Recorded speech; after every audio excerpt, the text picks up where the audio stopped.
I'm hoping that I'll be somebody one day, not just a lost cause halfway house. I want a big green lawn that goes on, and a family that loves me, yeah, that would be so sweet. Lemonade in the shade, and cold brew iced tea, yeah, I can picture it now. I'm gonna make it somehow, I'm gonna make it somehow. I wasted too much time trying to be myself, and trying to be like everybody else, cause I thought what I wanted was be wanted by the wrong crap. That part of town, going nowhere, hellbound, chained to the same lame brain, wanna be big dreams. Just a loser with a bad scheme, yeah, but that's all in the past now. I'm going fast now, going fast now. I've been knocked down, kicked around, losing my footing all over town. Fell flat on my face right into the ground. I've been lost all my life, but I finally found out of the storm and into the clouds. I'm homeward bound, I was lost and found.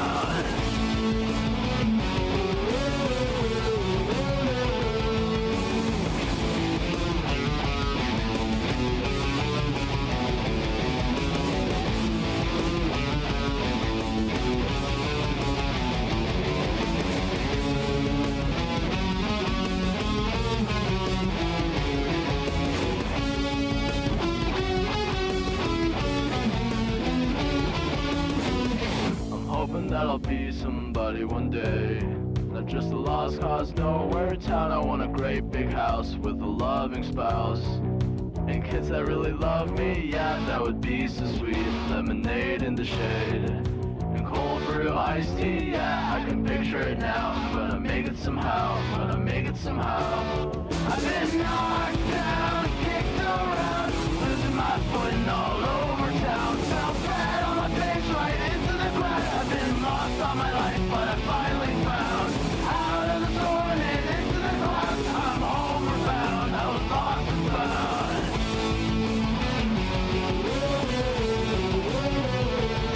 I've been knocked down, kicked around, losing my footing all over town. Fell flat on my face right into the ground. I've been lost all my life, but I finally found out of the storm and into the clouds. I'm homeward bound, I was lost and found.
I'll be flashing my pink, and in 10 seconds flat, you'll be back with a drink. Whoa!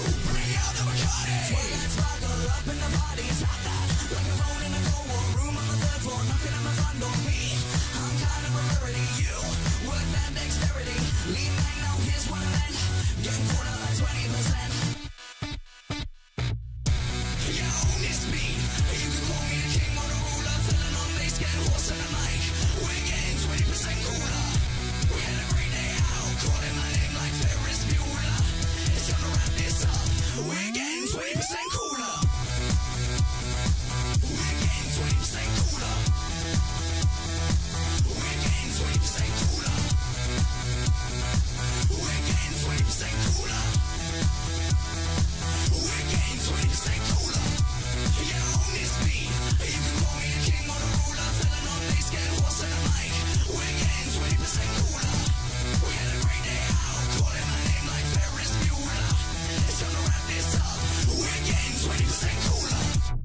Good evening, good evening, good evening, good evening, good evening, good evening. How is everybody doing? We're back with actual fucking content. Yes, I should be back on a more, hopefully, regular schedule. I think we have a stream tomorrow as well, potentially as well. We might be talking to Sean from Potentially Criminal about Nick Rakita and Destiny lawsuit stuff.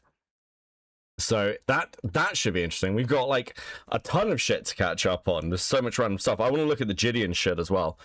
So yes, it is good to be back from work and stuff. Kicking with the 20 Twitch. Hope you have a fun stream, Becky Babe. I'm gonna go sleep. Understandable. It's late and it's hot. I can see people being like, it's too warm. Sleepy. I get it. I sound a little muffled. I shouldn't sound muffled. Fuck, what is up with my mic these days? Is it muffled? I don't know whether it's like doing noise compensation. Oh, it's fixed now? Okay, cool. Well, you're just fucking with you, Hood. I appreciate you. Thanks for that. K-Huck, thank you for the 26 months of molding. Much appreciated, much appreciated. Come and see. Hey, I think Alex Roshan, Kane from the Amazing Digital Circus, is relitigating the Black Griffin allegations. I'm pretty sure now would be a good time to start working on the BG video. So, it's interesting you say that. There is some stuff happening. I am debating doing the video at this point. Okay, here's the like reality with the Black Griffin stuff as I see it at the moment. Are you watching the England versus Norway game? Like, not right now. Is that on? I might catch you later. I've been doing that a lot with the matches. Okay, here's the reality with the Black Griffin stuff. At this point, Black Griffin's views aren't really that affected. He seems to be doing quite well, all things considered. And I don't know what his plans are for the future. I will probably talk to him in the next, like, 2 weeks. We'll have a chat. The question with the video has always been, like, whether it's useful. Rather than whether it's just content. I'm not against doing it. But I also don't want to just, like, almost make a video that reignites everything. Because, like, with Alex and his comments on Blue Sky, I did see them. Like, then he retracted them. And now he's, like, talking about them again. I don't think this really helps him or anyone else or any of the, like... like the problem is, like, I've looked at this fandom drama and it's just been endless shit for any of the VAs who've got involved. But, like, I'm not against it. As I say, I'll talk to Gabe. Because I am in contact with him. And see how he feels. But as far as I know, he's fine. He's doing all right. But yeah, so it's on the list of potential things. I've got a couple of other things that I'm sort of looking at. We'll see what happens. I know he's got some other songs in the works. And other projects in the works. I think what will be really telling is what happens when Billy Bust Up finally comes out as well. And I think that game's going to do well, regardless of all the drama surrounding things. Boom Man with 2. Well, your mic's muted. No, it's not. Don't even try. Don't even try. But we are back, and there is Reckless Ben drama because I was away when this video dropped. But he is finally allowed to speak, so that's like our shit for tonight. Which is, it's good. I'm pleased we got more Reckless Ben. I've got a couple of things that I've spotted that I want to talk about first, and then we'll have a look. at that as sort of our main thing tonight. It is incredibly hot. So we'll see how long we all last. Priestess member for 20 months at Seething. I swear I didn't do anything dumb. I've just got my stepkids. Hey, Crabman. Hey, Priestess. My Discord is like fucked as well. It is like screwing up my bandwidth completely. So if anyone Discords messages me during this, you'll have to tell me in chat because I probably won't get it. You did go quiet back. I wonder whether it's like, because I've got aircon running, and I wonder whether it's like OBS compensating for the fact that I've got aircon running in the background, possibly. Yeah. Fuck only knows. Fuck only knows.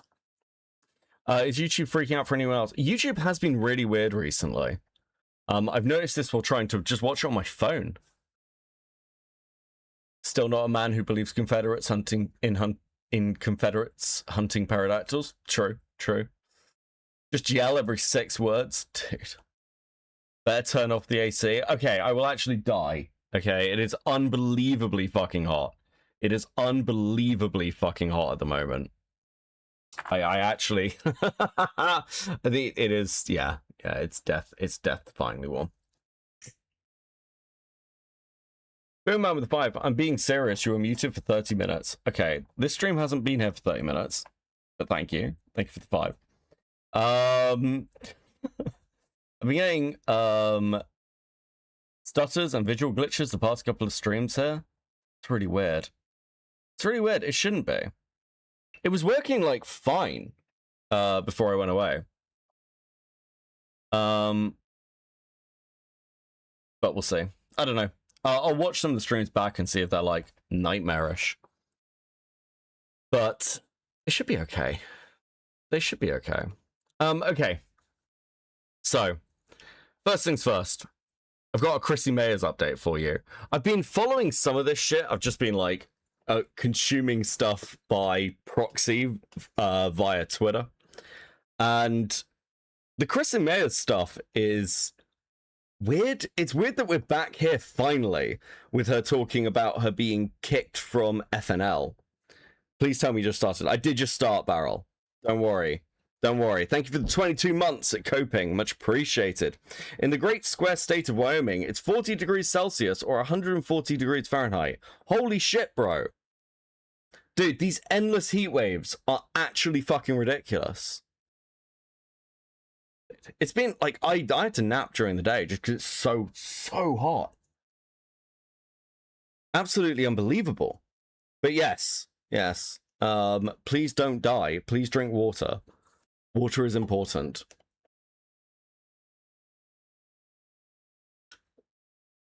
Okay, so Chrissy Myers. Chrissy said to the mob won, and anyone on FNT could be next.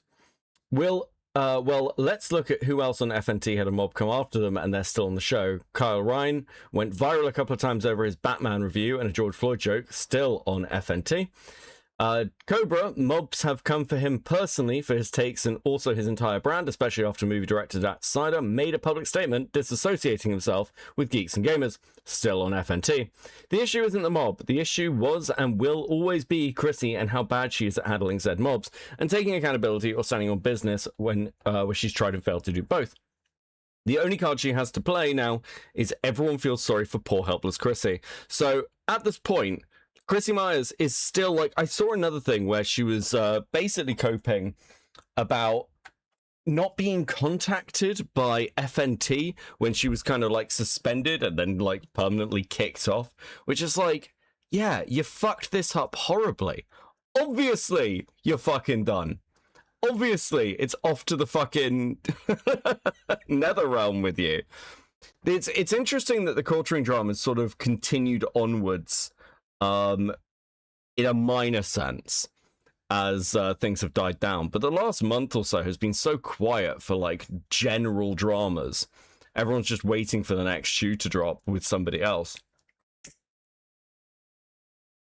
But we'll have a quick look. Be going on. Very long legs followed by my firing from FNT.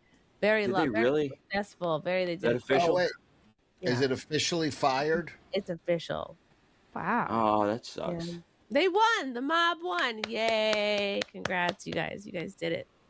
I still don't Guys, fully mob, understand. Mob. As far as I can tell, no one actually liked her on FNT. She was literally just a token woman on Fridays. It's like, you're not even good enough to be a token woman anymore. You're completely fucked. Give Mob. yourself a round of And you know applause. what? What A a lot great of times the precedent mob to doesn't set, get because recognition. now, if someone else on FNT does something the mob doesn't like, guess what? Now a precedent has been set, and Oh, shit. they too can be ousted. Be going on. Very long legs, followed by my firing from FNT. Very Did long. they- Oh, dude, it's not getting better. Okay, England are 1 up. So this is good. This is good. It is a weird position. Like, it feels like England might actually be in a position to win the World Cup, which is kind of fucking bizarre. With like, I think everyone expected us to be out at this point. So I've just seen the score on Twitter. Boblax and Tipster were talking about child transitions in a recent Boblax stream.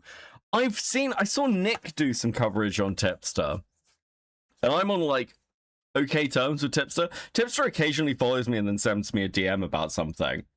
Could it actually be coming home? You never know. I mean, it has been a while since we won a World Cup. It feels like it's time, right? Okay. That's your Quessy update. We might look at some of this again soon.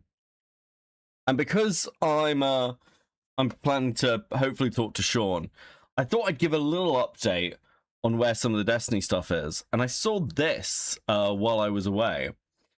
And I'm just really fascinated that the Destiny drama involving Queeman and the others has reached this point. This is Asmongold talking about Destiny, talking about the Snarkers, which is just fucking crazy. Are you going to vote for Count Binhead Clownboy? Well, I don't live in the area that's currently got a by-election going on, so I can't. I do think it's very funny that currently, like, I suppose, like, yeah, that's the major British political news, isn't it? Nigel Farage versus a joke character. It's a really weird position to be in from the inside, I guess, because like we've always had joke characters. And there's an entire party that used to run quite fairly regularly called the Monster Raving Loony Party. But they kind of don't turn up anymore. They were like Dom Jolly used to run them, but he's not like he's like a comedian from like the late 90s, mid 2000s, and that's kind of fallen by the wayside. So now it's like Count Binface, Count Binhead, and it's like I don't know. It's an interesting position to be in just if he wins, because then we've elected a joke character to Parliament. I don't think he will. Like even unless people turn out on a mass protest vote against Farage, which would be very, very funny. Unironically, that would be actually fucking hilarious. I hope someday we elect Vermin Supreme. True! Benjamin with the 5. I'll be honest, in the US versus Belgium game, I was rooting for Belgium. If the US ever wins the cup, I'll never hear the end of soccer ever again. I mean, this is what you get for, like, hosting the World Cup over in the Americas. I don't know what to tell you. It's kind of a rod you made for your own fucking back. Grey Knight with the 5. Hello, Crabman. Was good. Was you watched TennoCon livestream? Are you ready for the new star system? Also, what happens if Binhead wins? If Binhead wins, then you know there is an interesting like situation with that, in that some of his policies, like I can see this whole like cope of he's an establishment plant. He's not. He's like, I guess like ex-BBC or whatever, but he's certainly not an establishment plant. He's a comedian. But particularly like his policy, for example, of I'll build at least one affordable home is like, that's a shot at both major parties and their complete inability to actually like follow through on any of their manifesto policies. Because one of the big problems we have in the UK is our government keeps making insane promises that it can't match, or it'll promise things in its manifesto and then do kind of whatever it wants. obviously the UK is going through this thing with digital ID online for like banning under 16s from social media. There's questions about like the use of VPNs. And one thing that was kind of surprising, I guess, to me, like just running around the country so much in the last week and seeing friends from all over the place, is I can't find a single person, and like most of my friends are left wing. I can't find a single person who's in support of this shit or of like airdropping in Andy Burnham. I don't think people realize how crazy that is either. Like, this is a guy who didn't stand in the last election and is basically being airdropped in to take over the country and is doing kind of whatever the fuck he wants with no manifesto. Like, you almost have to have like, for something like this, you need a fucking election. It's absolutely insane as a situation. Like, we're facing potentially 3 years of a government running itself based on no manifesto, because that's what you vote for in the UK. You vote for the manifesto pledges. Now, we all sort of understand that most of these things aren't going to happen, but the byline is that you're gonna do at least some of the shit, right? Like, fuck. So yeah, it's a really weird situation. Guys, thank you so much for hitting the goal. That was super fucking quick. Please enjoy these stickers. That's absolutely fucking based.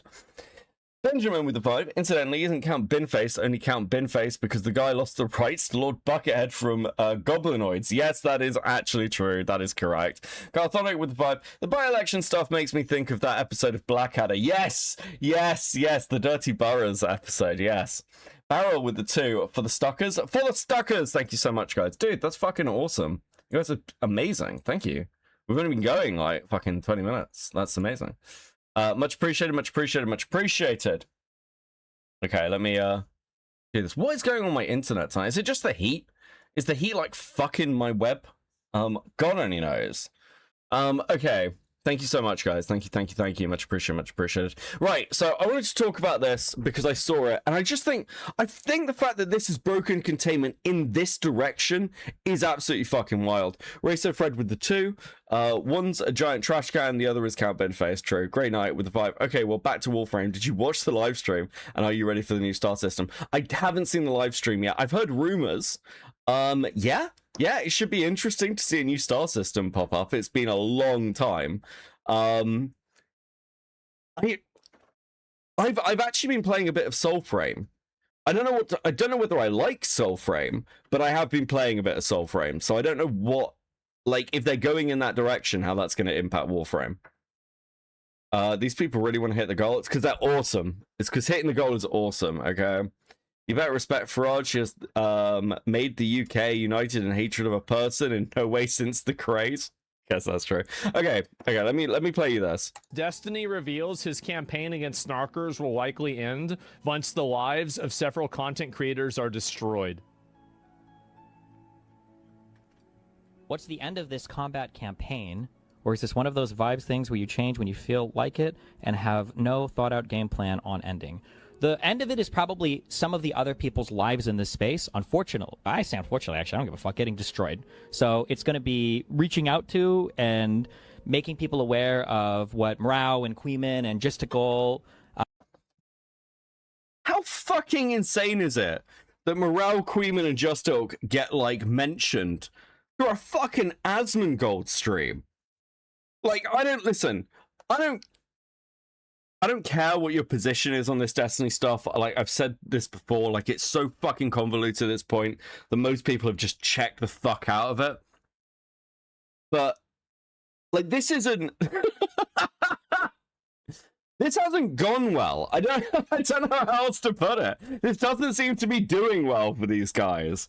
Like, you're being picked up on fucking Asmongold. Bro, what the fuck? And all of these other people are like in their life. And then at some point, somebody's going to realize, okay, this is like too much, all right? I'm going to not do this anymore. I'm going to not engage in that anymore, right? Like, every time I decide to go down some path of like, all right, well, who am I going to fight with? Or who do I feel like I need to call out or do whatever? Like, I have to do all these calculations in my head of like, what upcoming talks do I have? Like, what have I Uh-huh. publicly said and what have I not publicly said? Because I know these people are going to get emails. Who do I have to give a heads up on things? Like, who in my life is like the most vulnerable or exposed person right now that's going to be like dug into? Hassan doesn't have to think about these things. He just fucking does whatever. They just fucking go hard because they know that nobody's going to respond. I mean, we're literally at the point where Destiny is alluding to the lawsuit will be done. I'm just going to go super hard and try and fucking ruin people. And there's no way he hasn't watched the shit with Ethan Klein and been like, I could probably just sue some of them. Like, fuck it. What are they going to do? Like, he must be sat there thinking that. I'm interested to hear. This is why I want to talk to Sean. I want to hear like a lawyer's opinion who's followed this shit of how the lawsuits are actually going, because all I ever hear are people who are like entrenched in a side, whereas I feel like Sean, as much as he like probably has a fuck Destiny side, I'm assuming, has at least been following this shit and is probably going to give more of a reasonable take.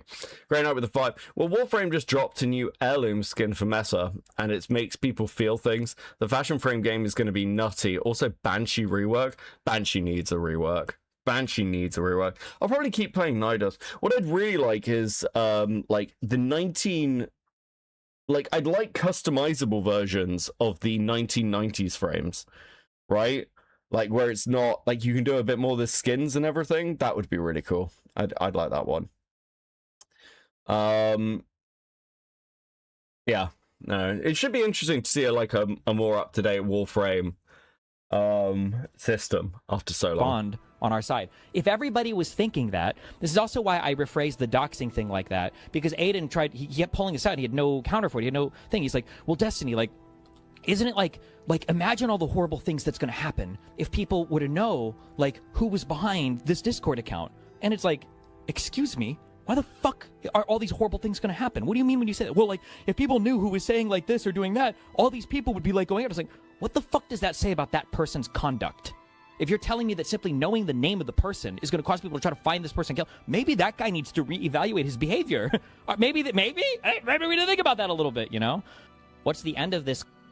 I don't know where I feel like I don't know where we're at in so many respects, because it's like reached the point where like you've got all these like sort of legacy major creators on both sides who have kind of given up and just like, yeah, fuck the hate communities. I never thought we'd like see the day where legacy people are like full on fuck the trolls. Maybe people need to get sued and destroyed just for being little shitters. It's like you can't ignore these people. It's surprising. Like I don't know whether I mean I'm not an Asmongold fan. Maybe I shouldn't be, but it does feel like fucking crazy to me that this is the point where he's like, yeah, no, it's just a based apparently. Luss has the best take so far on the Ethan Klein lawsuits, but potentially Criminal has been covering them as well. Two of the best practicing lawyers on YouTube. Yeah, Sean's always been interesting. I want to hear his opinions on the Rakita stuff as well, because it has been ages.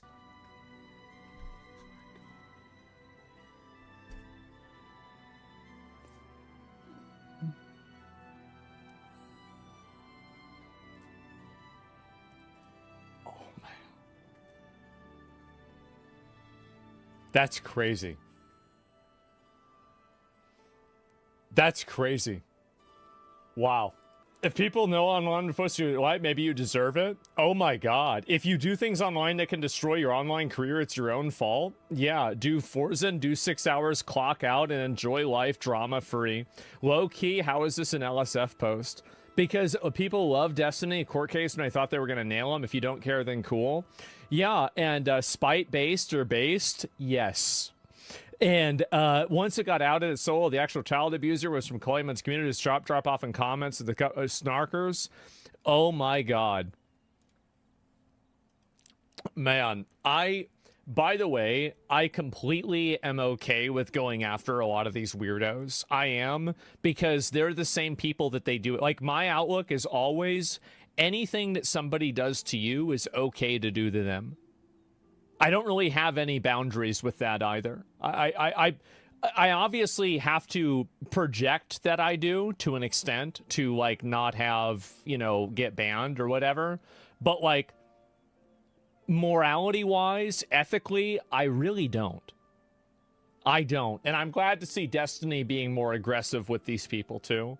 What about turning the other cheek? I don't want to turn the other cheek. Like, that's the point we're at. It's like, yeah, no, fuck it, go after people. I didn't think it would get this bad, at least towards shitter drama. It's fucking mental. Right now with the 10, we aren't getting any more proto frames for a bit. We're getting Chimera frames, which is going to be different because Tau and also Space Mom film Noir storyline with a healthy dose of HR Geiger cities. Okay, that actually does sound really good. The problem, Beck, is that they aren't shitters anymore. They've gone entirely too far with what they did to Adam McIntyre and the Kleins. I mean, potentially, like, certainly, like, they've whipped up reputations for themselves, right? And it's like, through the panel debates and Destiny and Dan, like, just dropping things.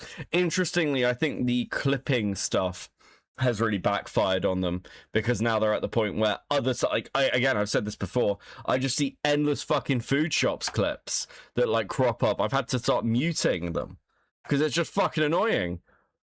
I don't know. Like, we're back to square one. We're back to where we were when I started doing this channel. They're literally like, oh yeah, no, we're gonna fight with Wick TV and food shops. Seriously? This is where we're back to? Absolutely fucking unbelievable.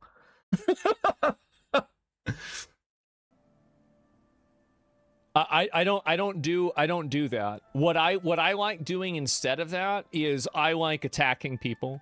I like attacking people and making them victims. That's what I like doing. Plattner could have sexted Plattner, yeah, and there he is. This is the person I was wondering about. Plattner could have sexted my mom and I'd still vote for him. Oh my god. Okay, so I just wanted to like mention those two, I guess. This we're gonna start getting into the Reckless Ben stuff now. We're gonna start getting into catching up with the Reckless Ben shit. Reckless Ben on Crystal Gorm, the previous owner of the Bricks and Minifigs location where Brian Mansell's Lego went missing. She might have stolen some too. We're gonna have a look. He was on a podcast chatting about this. I think it's interesting to hear his opinions on this part before we get to the video. The prior owner did admit that there is a chance of sloppy record keeping. Yeah. That She might have stole some too. I think there's a equal chance that the previous owner stole some and the new owner stole some. But just the fact that she would underpay Brian tells me right off the bat, I don't trust her numbers. I don't trust her accounting. I don't trust anything. Yeah, I want to make that clear too. Is she could be just as bad as Bricks and Minifigs in this situation. You know, like I think she could be just as. I think the prior owner did it. Yeah, I mean, it's interesting to see that change because, like, Ben's been, like, I don't know, kind of middle of the ground on the previous owners. But I think some of the information that's come out seems to point in the direction that the previous owner at least fucked up their accounting, right? And that needs to be answered. And I'm not sure how well it can be with the way the books are. Is Mr. Enter doing any more content on Courtney or KP? I don't believe so. He's mostly been doing Star Giant stuff. We do have some Star Giant calls to listen to. We will do that next week. And I'm going to try and have Mr. Enter and Lazy Bedhead on to talk about a load of the Star Giant stuff. So those things are on the docket. They are coming because the Star Giant stuff's really fun. Okay. Main content for the evening. Thank you for bearing with me while it is blisteringly fucking hot. How hot is it here? Holy shit, guys. Like, what's the actual temperature? Hold on, I need to go and... I need a weather app. Like, it can't be this fucking hot.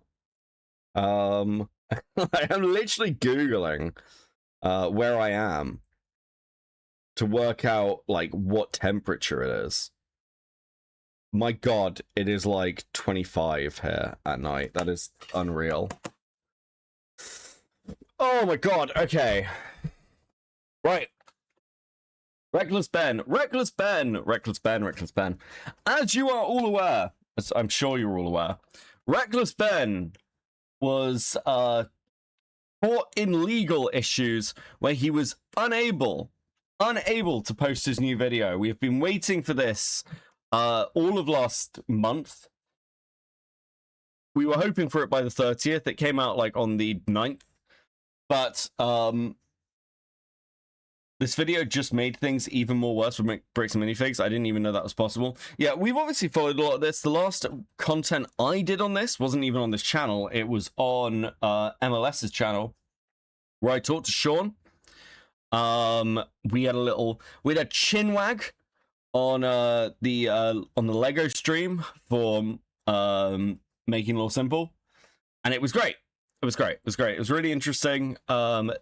I think the timeline needs clarifying. I've said that a few times. But we've all sort of been waiting for like an update. I know Reckless Ben did a video with Brandon Buckingham as well, but I think that was all just like more of a general retrospective.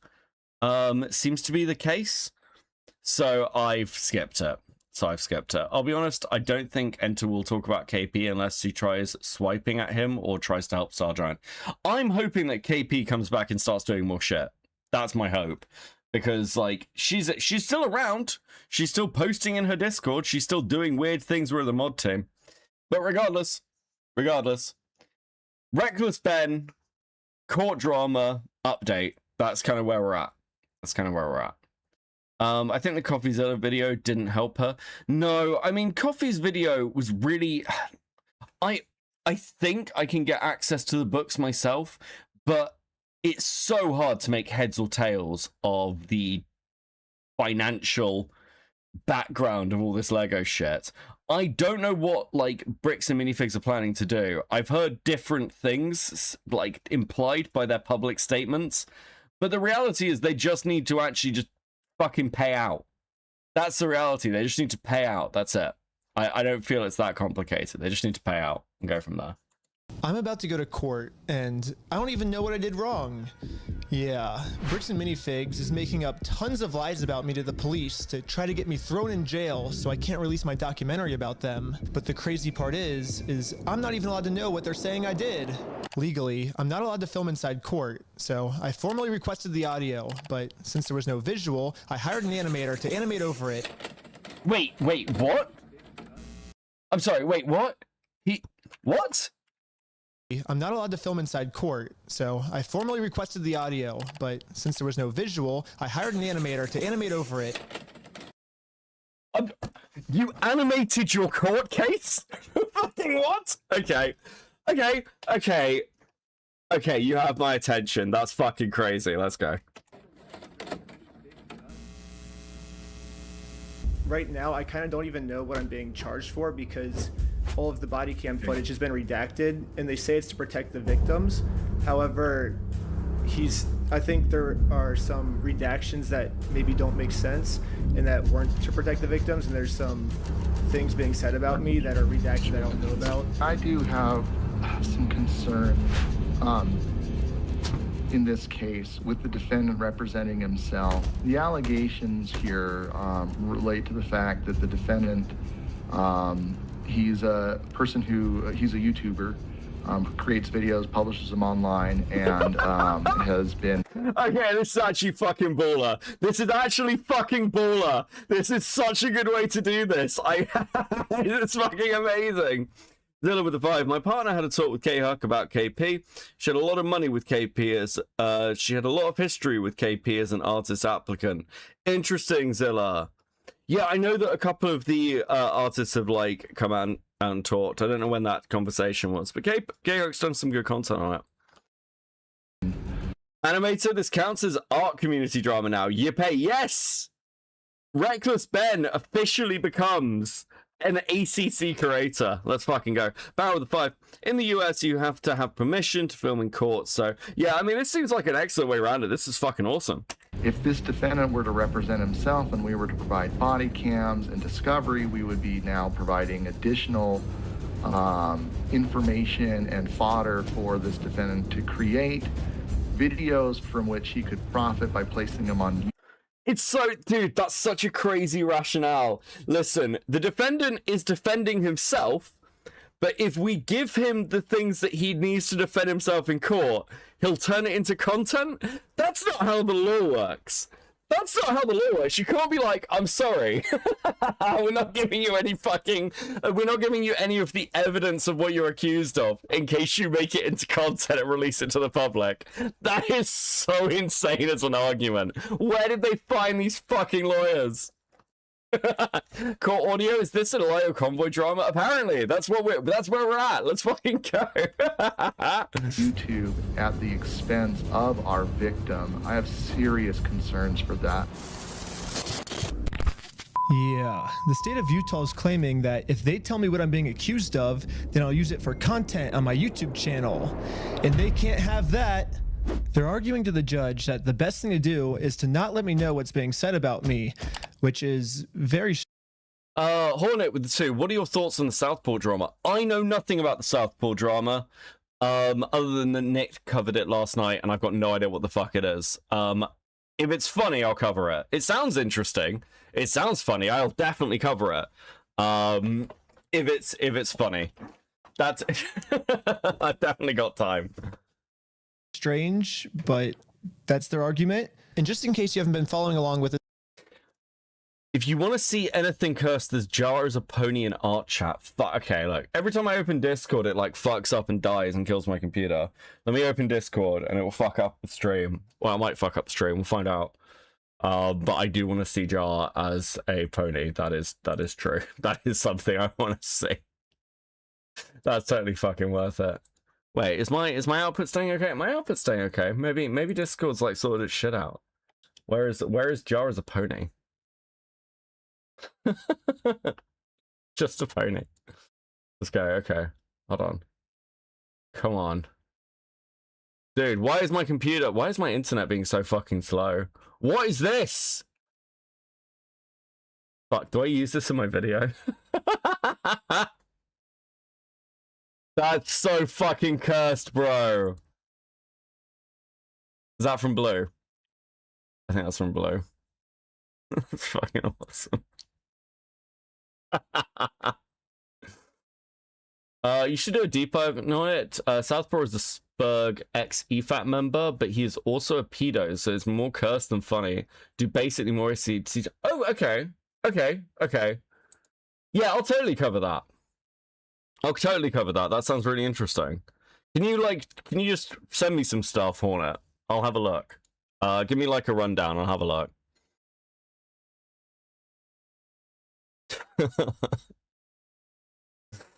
Okay. Let's go. Let's keep going. This whole Lego story, this is all happening because I stepped in to help a family who got their Lego collection stolen from a company called Bricks and Minifigs. And for the last couple months, this company's been doing whatever they can to get me arrested so they can keep all the Legos for themselves. And this isn't even just me speculating. One of their own employees literally told us what their plan was. I got a call from my boss and it was like, how do we get them arrested? Bro, it's crazy. Apparently she like hates them now. Like, Sheldon, when I had a conversation with Sheldon about this, he was telling us that like she hates like Ben now because like it costs her job, and they offered to help her, but apparently she's like, yeah, fuck these guys, they're like evil. Which I mean, like, you know, all YouTubers are evil. This is true. Yeah, I don't blame her. Yeah, like I do get it. Like. That seems like a fair position to take. Yeah, seems pretty reasonable. Dang. But eventually, Bricks and Minifigs found out that I'm not just some random kid. I'm actually a YouTuber making a documentary on the entire scandal. So the YouTube guy is named Reckless Ben. I don't want to be on YouTube. Yeah, this is when things really started getting crazy. Bricks and Minifigs went into ultimate defense mode and was going to do whatever it takes to prevent this documentary from coming out. First, the police got a call saying I had heroin on me. This officer is going to conduct the search of your person because there are substances in the vehicle. Really? And obviously, they found nothing. But then they got a call saying that I was the one that stole the Legos. And I got swatted by the entire police department. Included in the warrant are Legos. It's like it's been a while, so he has to do the like greatest hits of what the fuck happened in this stupid goddamn drama. Bro, I mean, like, when we started watching this, Ben, like, he doubled his subscriber base on this. I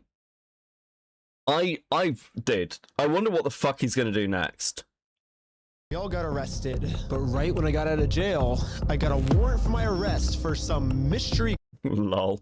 Dude, just we were arrested. Then we were released. Then we were arrested. Then we were released. Then we were arrested again! Fuck! Crime that I committed. It seems like this guy might live in LA, or his last known address is in LA. Yeah, the police showed up to my house all the way in Los Angeles to arrest me without bail. He was like, just tell him he has a warrant for his arrest. But the police couldn't arrest me. Any idea where he actually is? No idea. Okay. I was somewhere very far away. But anyways, back to court. The judge is looking at signing a protective order to protect Josh and all of his statements about me. If this protective order gets signed, then I'll never be able to find out what he's claiming I did. I got bad news. I don't think we have any more budget for animation, dude. Oh, shoot. So how do we animate this next court scene? I guess if we have to not pay the lawyers, then I guess the animation's more important, right? Yeah, we decided maybe the lawyers are actually more important, so... For fuck's sake. Bro, at what point do you think Ben started like being like, actually fuck, I need a lawyer? It's really bad. I can go to prison over fucking Lego figures. Yeah, we ran out of animation budget. Sorry, guys. The court's inclined to sign this pretrial protective order unless you have an objection to it, Mr. Schneider, and the objection to such an order. Yes, I think there's a bunch of misunderstandings in this case, and so this person doesn't want to get exposed, so he's making up a... Dude, okay, that's really funny. Just like, yeah. Sort of shit I'd do. A lot of lies about me to order to like get me arrested before he gets exposed. So that's what this whole thing's about. However, before I was allowed to show any of the overwhelming evidence I have to support my claims, the judge didn't care about the evidence and signed the protective order anyways. Mr. Schneider, the court's going to sign this order and serve it upon you. So the court has made it clear. They do not want to look at the evidence, and they want to protect Josh and Brandon for some reason. And now I have to somehow fight a court case against all of these mystery crimes against me that I have no clue what they're even saying I did. So this whole mess is happening in American Fork, Utah.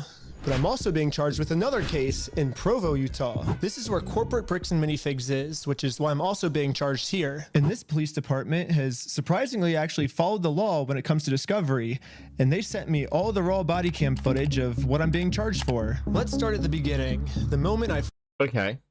Okay, so we've got even more fucking footage.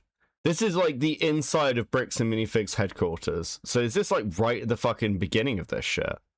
First met the CEO. The reason I'm talking to him right now is because before exposing this company for the grand theft they committed, I thought it was in good faith to give them an opportunity to do the right thing first before I make a documentary about this. You had like $200,000 worth of Legos in your store? Nope. Never happened. But the CEO did not want to take the opportunity to do the right thing and instead instantly called the cops on us. Hi there, I'm calling to report a crime. They themselves say, hey, you guys stole this product from this person. Never heard of them not giving discovery evidence. Mormon Mafia, this guy is a liar. He likes to cover his lies, which he lied about. Dude, I mean, it's the court audio. It's literally the lawyer saying, we have concerns about handing over evidence that could be turned into content on YouTube. Like, it's literally the court audio. How is he lying about that? That is literally the concern from their lawyer. I don't I don't know what to tell you. Do you think are you accusing Reckless Ben of staging court, like a courtroom call? Which, I mean, would be crazy, and surely that would actually be defamation. Like, surely we'd have heard that he would be getting sued for, like, faking courtroom stuff. No, Ammon is a liar. Okay, I was like, dude, sorry, I'm so used to people turning up and being like, Reckless Ben is fucking lying, this is so young. I was like, wait, what the fuck? You're good. If you don't give it back, I'm going to burn the place down. Or we're going to burn the place down. Or I'll kill you. It's Ben Snyder who's been the one engaged in this behavior. You can wait, hold on. The opportunity to do the right thing and instead instantly called the cops on us. Hi there, I'm calling to report a crime. They themselves say, hey, you guys stole this product from this person. If you don't give it back, I'm going to burn the place down. Or we're Wait, so the accusation of like death threats came from the CEO? So he just outright accused them with no fucking evidence of like threat, and they've got all the recordings? Sued for faking courtroom audio on a YouTube video? What, you mean what, Bricks and Minifigs? Yeah, you'd be able to sue for that. If you're making a claim that their lawyers said that they were, that if you're making the claim or faking evidence that the lawyers were trying to withhold disclosure evidence from you, surely that's defamation. Right?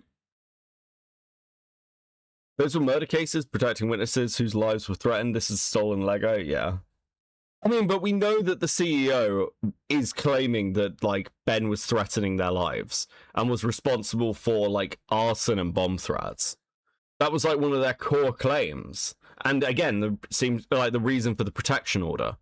We're gonna burn the place down, or I'll kill you. It's Ben Snyder who's been the one engaged in this behavior. You can see in the police report that the crime he wanted to get us charged for is called extortion, which basically means we're threatening him into paying us. Barrel with the 5. The funny part is all the BAM lawyers had to do is impose a gag order if they were afraid of YouTube videos. I mean, they do seem to have tried to do that fairly early on.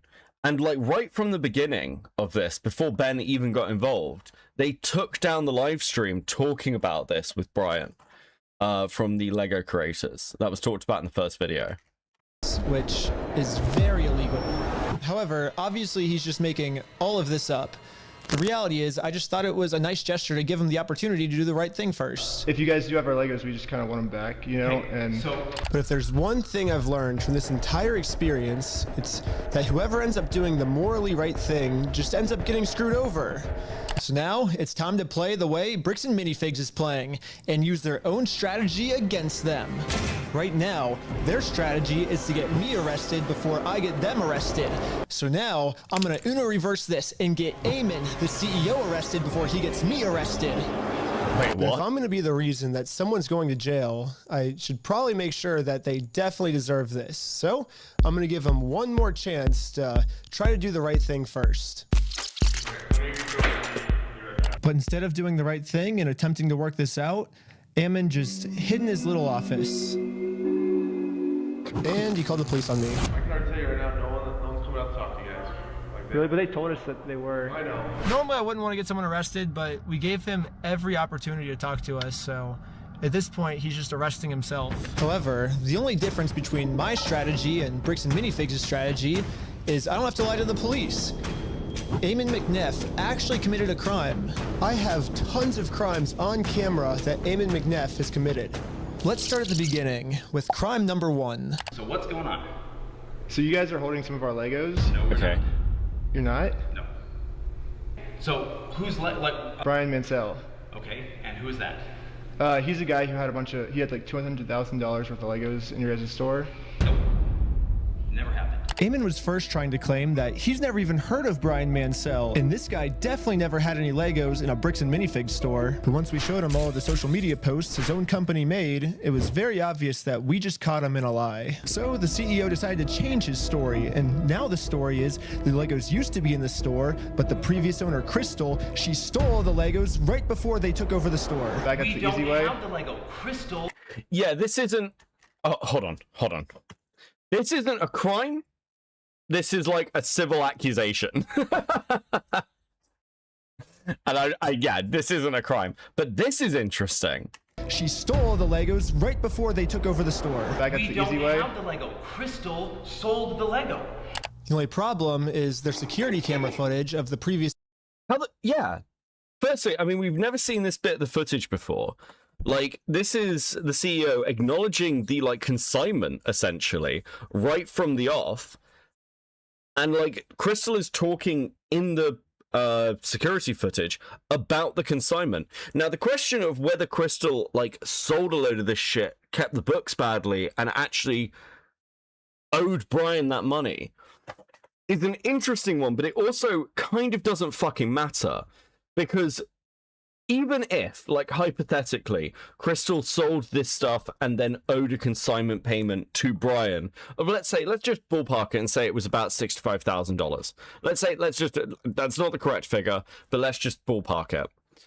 If Crystal owed a consignment payment of $65,000, hypothetically, to Brian, then in taking over the store, they're taking over that consignment contract, and then they would still have to pay it out. They still owe that money to Brian, as well as any, like, existing sets, which they believe were in the store anyway, or at least currently do, because they've, like, stated that multiple times. This owner getting kicked out. These are ones that he has not been paid his percentage yet.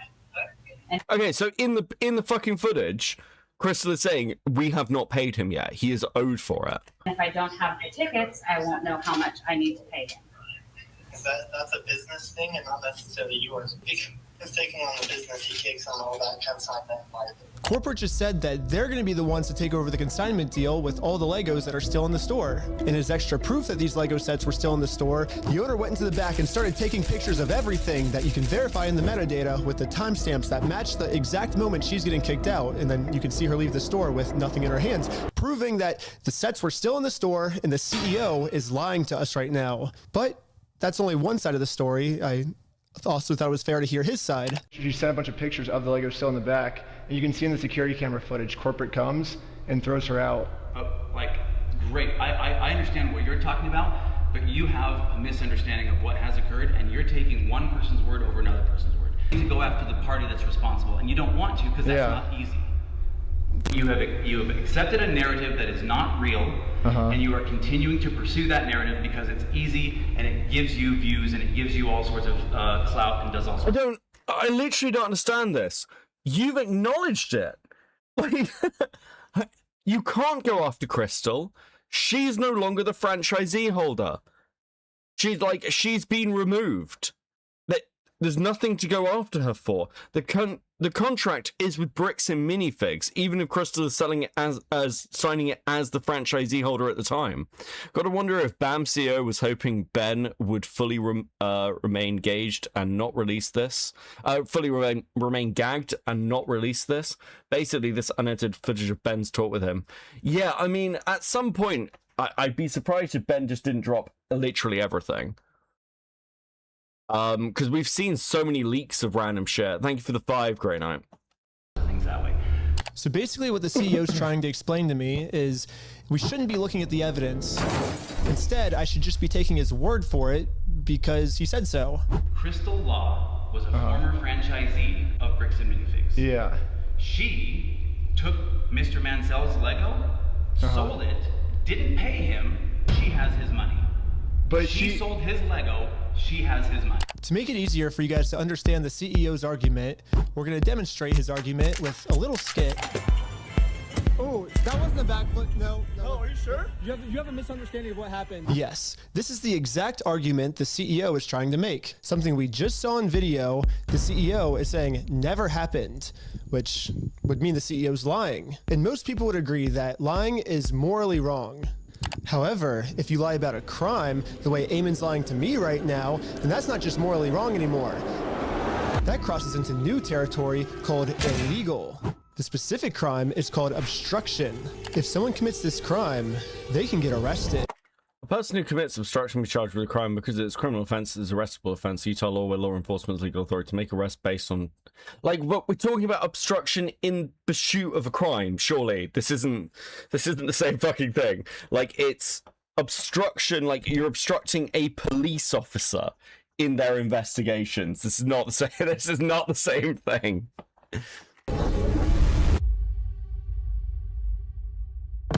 We're at the police station, and we're going to charge him with a criminal crime, obstructing of evidence of a $200,000 theft. And good news for... Okay. But, okay.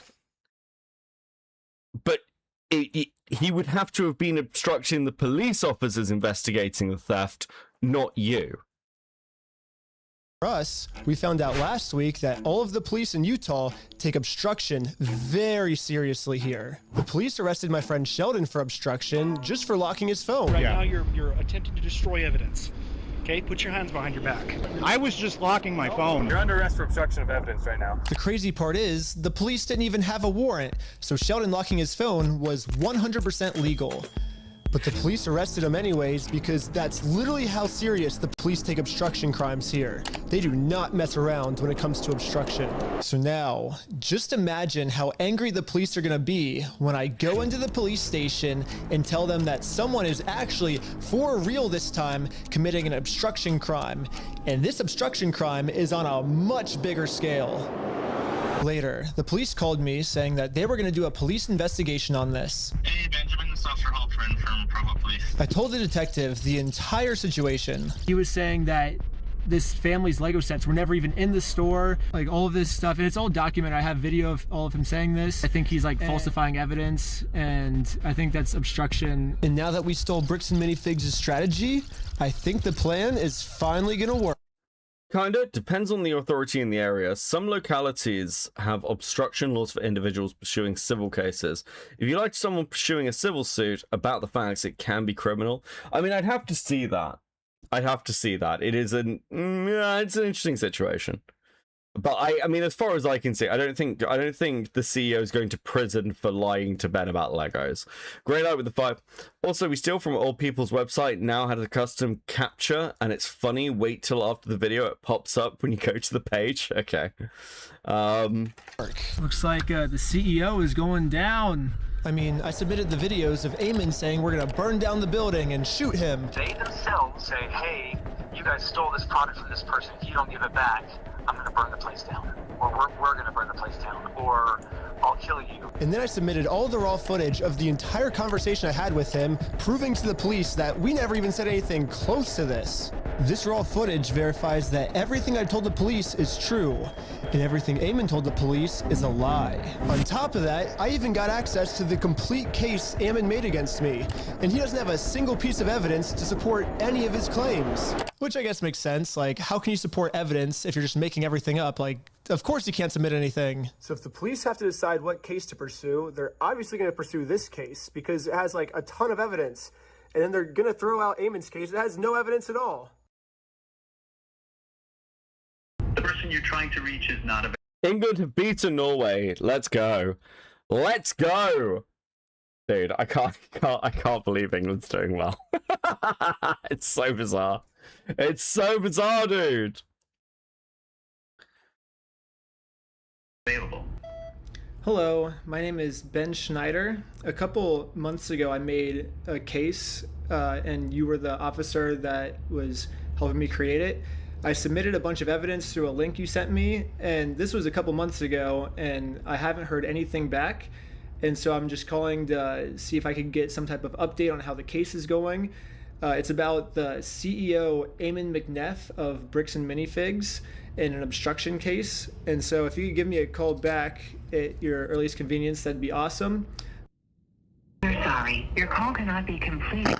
Yeah, literally no matter what I tried, I could not get a hold of this police officer. So I'm traveling all the way back to Utah to go back to the Provo police station in person to see how the police investigation against Eamon is going. And I just so happened to get a hold of the police schedule and arrived at the exact time this officer was supposed to arrive. But before I could speak to this officer, one of the other police officers called into the front desk and asked to talk to me. I'm not seeing him on. Okay. Right. Okay. This drama has gotten so weird just because of how like scattered some of the information is. I don't know. It's I'm really interested to see what the original part 3 was going to be, because this isn't it, right? Ben had his original part 3 done and finished and ready to release like a month ago. And this is clearly the pickup from like the long like period where he's been dealing with the court stuff. Grey Knight with a 5. Also, Ammon needs some actual evidence for the threats cause, because we all we got is his word, and we can't trust that. Yeah, there seems to be no record of it, at least not that I've seen. Duty right now. Really? They said he was going to be here today at 3 o'clock. There's always the chance that they might have called out sick or something. Is there any way that you can like check if he's here, or? He's definitely scheduled to be here. Like I said, they might have called out sick or something. Are you able to look and see how the case is going? All I really want is kind of just an update on the case.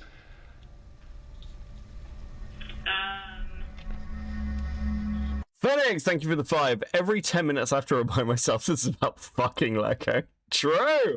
Thank you so much for hitting the goal. Let's fucking go, guys. Much appreciated. Please enjoy these dinosaurs. Absolutely fucking based. Absolutely fucking based. Bro, my YouTube is like fucking terrible tonight. What? What's actually going on with YouTube? This isn't even my computer. I don't think this is even my internet. I think... It's like YouTube's just like dying on me. I can't even get back to my like live screen. What? YouTube?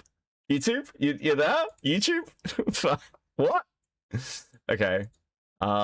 Interesting. Interesting. Let me see if I can get back to it this way. YouTube Studio. What is actually the fuck going on? I've never seen it like this fucking glitchy. It's not even giving me like a thumbnail thing. Okay. Bizarre. Absolutely fucking bizarre. Yeah, I mean, the fact that this is all kicked up over Lego is interesting. As I've said before with this drama, the real intrigue, I guess, is the fact that it's, you know, potential police corruption and just the absolute state of the CEO. And this company and the way they act. That's kind of the like interesting part. The Legos are just a framing. you could chop out and change it. You could make this like story about like fucking cured meats and it would be exactly the same fucking story.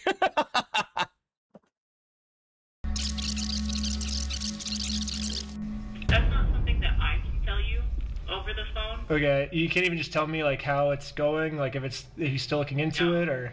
No, I can't. That's not something I can do. Okay, well, thank you. So basically, I came all the way out here to find 0 answers, but eventually I did find an answer. They sent it to me in the mail, and looks like I was right. The police only had time to take on one of our cases, and it was Ammon's, not mine. Yes, the case that had an overwhelming amount of evidence, they thought that case was garbage. And they took on the case that has 0 evidence at all. In the police body cam footage, after the police watched my full conversation, proving that I didn't threaten to burn the place down or literally anything, they even admitted to Eamon that there was no credibility with his entire case against me. We agreed that there really was no extortion code that would fit your situation. However... Wait, what? Okay, also, apparently, check DMs. Check DMs, thank you for the 2. Much appreciated. Let me see what the fuck you've sent me. As this loads. Oh, dude, this is awesome. This is, that's so fucking cool. Thank you very much. I wish Discord wasn't so fucking slow, but that is really fucking cool. Give me 1 second. Let me bro. That's fucking awesome. Hold on a second.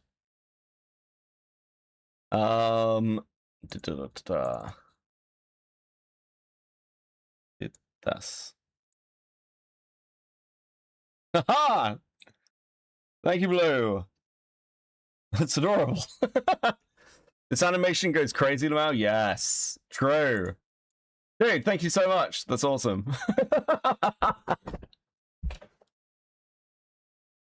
Lego Beckett is awesome. Okay. That's fucking great. Thank you.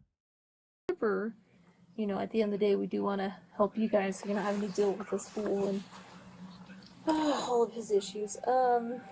We did find that there was another... Wait, what?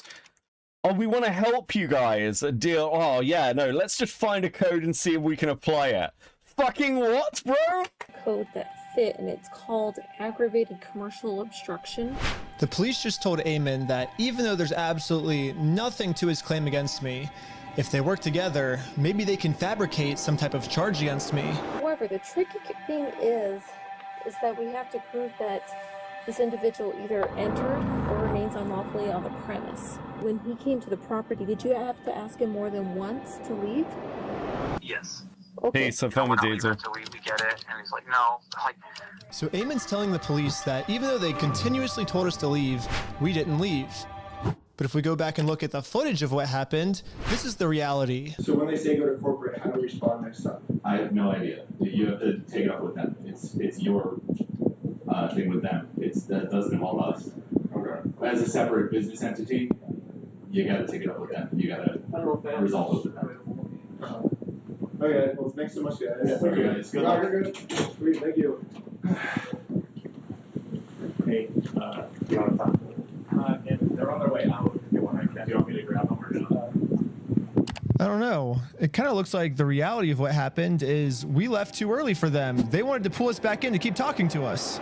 But we did show back up a second time. And to Ammon's credit, about halfway through the conversation, he did say that if we don't leave, he's going to call the cops on us. You can leave. If you come back here, we will call the cops. If you don't leave right now, I will call the cops. So you don't want to do the easy way? And this is right after I told him you could do it either the easy way and just give us the Legos back, or... Robert the 10, I feel like this video is so many short, out of context clips, I can't trust any of it. This part isn't collusion, it's the police saying you're trying to press the wrong charge. They should do this. I think the problem I have is the attitude the police have towards the CEO in comparison to Ben and everyone else. It's like, well, we want to help you deal with these guys. It's like, okay, I kind of get this. The problem is all the timelining of this, and also... like these conversations happened before Ben ever put anything out. Like this is because these conversations are in the first video.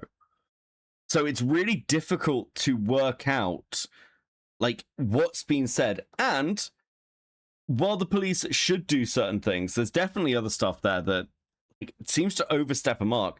And even like American Fork seems to acknowledge this with their information dump that happened a couple of months ago. I think I do agree. I don't completely disagree with you. I think that a lot's happened, and the fact that this video is only like 47 minutes long does worry me, because we've got like half an hour left of whatever this is, and it's been like, okay, we've been waiting like a month for this. And it feels like there's way more information than we're getting here. And I wonder whether this is like, is this other people's experience with this fucking story at the moment? Benjamin with the 5. This is very typical Mormon Mafia bullshit. The cops, the Neff brothers, Joshua Johnson, Brandon Best, all go to the same church. It's all connected. Yeah, it does seem like there's a lot of connections there. There was like the Mormon kid in the first video as well, where he's like referring to them as like brother, and he's like, well, I want to go and have a conversation. They kind of like divert him, but they treat him very, very differently to how they're treating the other guys involved in this, right? And not to mention the stuff that happened with the police raid, where the reason they did the police raid is because the person who owned the Airbnb was somebody they knew, and that's not included in the warrant. I mean, there is a lot of stuff here that is incredibly fucking shady. It's almost like, I guess, yeah, it feels like, I know we're only sort of like 17 minutes into it, but this definitely needed, like, I don't know, this video, it seems to need to be much longer than it is. That does concern me. I think some of this is very interesting and like quite entertaining, but I'm having similar feelings and concerns to like how I felt talking to Sheldon, where I was like, this stuff needs to be timelined out accurately. None of the dates of this stuff are really visible. I can't tell when this conversation happens in the wider context, and that is a problem. That is a problem because all the dating is incorrect. This isn't really part 3. This is Ben calling out the cops and court system, trying to fuck with Ben. I can see that, Grey Knight. I can see that. It feels more like a part 2.5, not a part 3. Yeah, and I mean, I can see someone saying the new dog pack. It's like, I don't know if I'd call this dog pack coded. At least Ben has more and seems more, like, reasonable. And there's definitely stuff that's happened here with other people looking into it. I do trust CoffeeZilla. But yeah, it needs more than this. But maybe particularly after 3 months. Sorry, after like a month of not having anything drop. Okay, anyway. We can do it the hard way, implying that we would take him to court. So you're threatening me. I'm not threatening. We're right. Like, we have a right to the Legos, so we're gonna get them the easy way or the hard way. What proof of ownership have you provided to me that you own this Lego? I mean, I can give you proof if you want. Great, provide proof. But right after he says this, he's now asking us to provide him proof that we actually are entitled to these Legos, so we can't leave now because he just told us to stay and provide proof. And then at the very end of the conversation, he says this one more time. Okay, you've been asked to leave. Please leave. We have to leave? Okay. Well, thank you for working with us, and so see you later. Well, we have now all just seen the video footage of what actually happened. But now let's hear how Ammon describes it to the police. Guys, at this point, I've asked you to leave. Please leave. Well, you have to listen to us. You have to pay us this money. No, guys, you need to leave, and you're not leaving. But I asked multiple times. They did not leave. Looks like that might be a second-degree felony.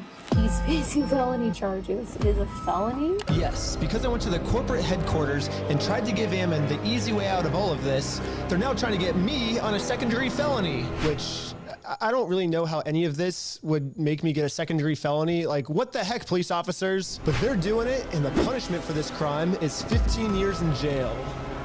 So, I find it hard to believe that the courts, cops, and the whole company is just corrupt and trying to steal 200k worth of Lego. Okay, so I've said this before. My actual theory is that firstly, the police are protecting the company because it's a local company. It's entirely based on the fact that, you know, familiarity. I don't know whether it's more than Mafia. I think you need more for that, but there's certainly a familiarity element there. I think, and I've said this again before, I said this during, I've said this to, like, when I talked to MLS. I think Bricks and Minifigs don't do their books properly. And I think this because, A, of the way, like, we've heard how the store was run by the previous franchisee holder, and also we've heard this from other franchisees. And from the CEO himself about the way they seem to run their product inventory system.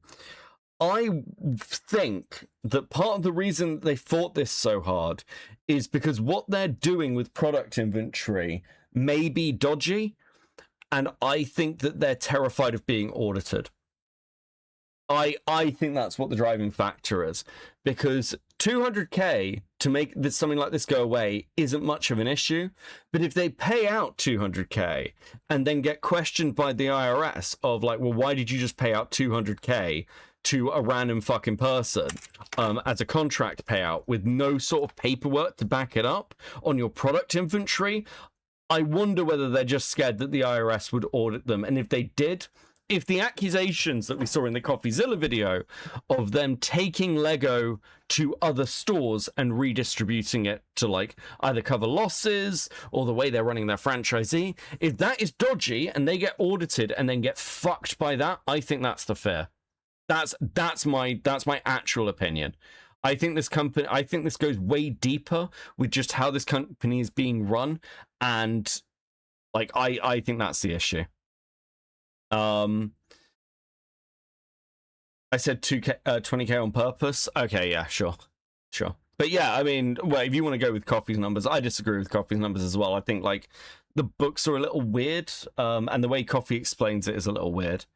Also, I don't know how much I trust some of the stuff that like numbers wise they were talking about, but regardless, I think that this is fear of the IRS. Genuinely. It's just my opinion, but that's sort of the only thing that really makes sense, because even if it's 20k, even if let's say they owe 20k, you're going to drop 200 to like, you're going to drop millions on marketing as a company. Just pay out the 200k. Basically, the fear, Ben, is the first domino that brings bigger things down on them. Yeah, pretty much. I don't know, like however else, like some of that stuff comes through, but, like the reality is like, we've tried to talk with him and said, we're willing to work with you. Yeah, I think one of the main reasons the police keep taking There's also been a few videos I've seen on my watch list talking about how B&M are lying about their financials and aren't as profitable as they claim to be. Yeah, which could be an interesting, like an issue for the franchisee contracts. So yeah, I do think this goes deeper. I don't think this is about Brian and his Legos. I think this is about the way the company's run. Hey, it feels weird hearing you talk about something other than ACC slop. Are we off the ship? I really have noticed that you have stayed away from stayed one of the only subscriptions I have. Wow, 23 months. Thank you, Star Sprinter, for the 23 months. That just hasn't been a lot of ACC slop to go over. We might see, like, look, whether like the remaining sections of the ACC completely fucking explode in the coming weeks is questionable. And there's definitely stuff happening, but it's all minor and shitter. I know, or have, like, I don't know, but I've heard shit's like sort of hit the fan with Chuli, and I know there's the Clown Teeth stuff, which I haven't really looked at, but I've been away. So I don't know. I wouldn't say off the ship. If something interesting happens, I'll cover it. Grey Knight with the 10 wasn't mentioned by CoffeeZilla and a couple of other places. Is that the raw minifigures that was going to be sold for Brian's Bricks and Minifigs were not inventoried fully yet, and that gets it to 200k. Yeah, I suppose there'd be an awful lot of them, and some of the, like, I don't think people realize how much minifigs actually go for, because some of them are fucking insanely expensive. What's funny to me is even if BAM wins all this, they've still ruined their business. I was talking to my brother about this. They rely on collectors. Now all collectors I know are avoiding. Yeah, I mean, the like actual public damage of this story is monumental. This is why you just pay out the 200k. If you were more concerned about like your public image, you'd just pay out the 200k. You wouldn't let it get to this, which again is what makes me suspicious. Listening to this while playing Femboy Dice Roll on Roblox. That's a terrifying sentence to write in my chat, but thank you. What about Chuli? Chuli fell out with Clown Teeth, and there's a whole thing going on there. I know Chuli, like, or I've heard rumors that Chuli is working on some other videos. She just released a jar one. So yeah, there's stuff going on. There's stuff going on. I mean, the remaining parts of the ACC are like hugely fractured. But I'm also looking at, like, I don't know, other content. I need to do some more videos. That's like the big thing I need to sort of step up now over the next sort of 6 months. And I'll see what I'm like, how I feel after the jar video. Just to go with the two, I can't decide if the Lego Becky is cute or scary. Can't it be both? I do really like it. I want a minifig that looks like this now. Can I get a custom minifig that looks like this? It's awesome. Ammon's side instead of ours, besides the whole Mormon thing, is that Ammon keeps framing the situation as he's just the helpful CEO who's trying to do the right thing and return Brian's property, and we're the ones that are preventing him from giving it back to Brian. So I say we rewatch the footage and see what actually happened. We said we would be more than happy to help Mr. Mansell. Yeah, because Brian said he was unwilling to work with us. Well, Brian said he asked for the store inventory, and that because he said like he wanted to work with you, and then you guys didn't provide the store inventory. We asked him to provide us. I think Star Giant is better than Reckless Ben. I mean, yeah, this is one of those topics that I feel like has run its course a little bit, but I personally wanted to see it. So I get that it's warm tonight and not as many. I feel like people have fallen out of love with the Bricks and Minifigs story, which is fine. I'm happy to hear the update. I think it's like, I like Reckless Ben's stuff, but it does feel like it's dragged on, and now we're just waiting for what the fuck is gonna happen? When's the next episode of Now Recording? Bro, Beaver's messaged like the whole group chat recently. Matt Pitt's so gone. Matt Pitt's completely gone. I don't even know if Matt Pitt's reachable on Discord anymore. And it's not the same without Matt Pitt. I'll tell you what, actually, for like a Now Recording question, I'm trying to get Tommy to come and do an episode of Now Recording. That's my quiet goal in the background. I'd like Tommy to come and like host Now Recording and like take over from Matt Pitt. And you can have me, Beavers, Core, Mitch, and Tommy C. And I think that would be really funny. Grey Knight with the 5. For context, for chat, we are talking raw figures outside the box in polybags. I think one of the Vader figures out there is like 2.4k USD. any documentation, and he provided us with a spreadsheet. A spreadsheet is not something that anybody, you can just walk over to a McDonald's right now and say, all of your... Get Diorio as well. I could probably drag Nick onto now recording. I could probably drag Nick onto now recording. I'd go and just fucking message him until he's like, fuck, I didn't realize Core changed his profile picture. Miss you, buddy. Hope things have been well. I didn't realize that was Core. Yeah, I miss you too. Can we come and get Tommy to do an episode of Now Recording? I will come back and we'll do Now Recording as an episode. Will I do it as a recorded podcast and get Mitch to edit it? Or we'll like just do it live with like Tommy hosting. I think we should do that. I think it'd be funny. Fuck it. Like, we haven't done anything funny in a while. I'm good, buddy. I miss you too. I hope you're good. Don't be a stranger. I hope Matt Pitt's doing alright. Matt Pitt is doing well from what I hear.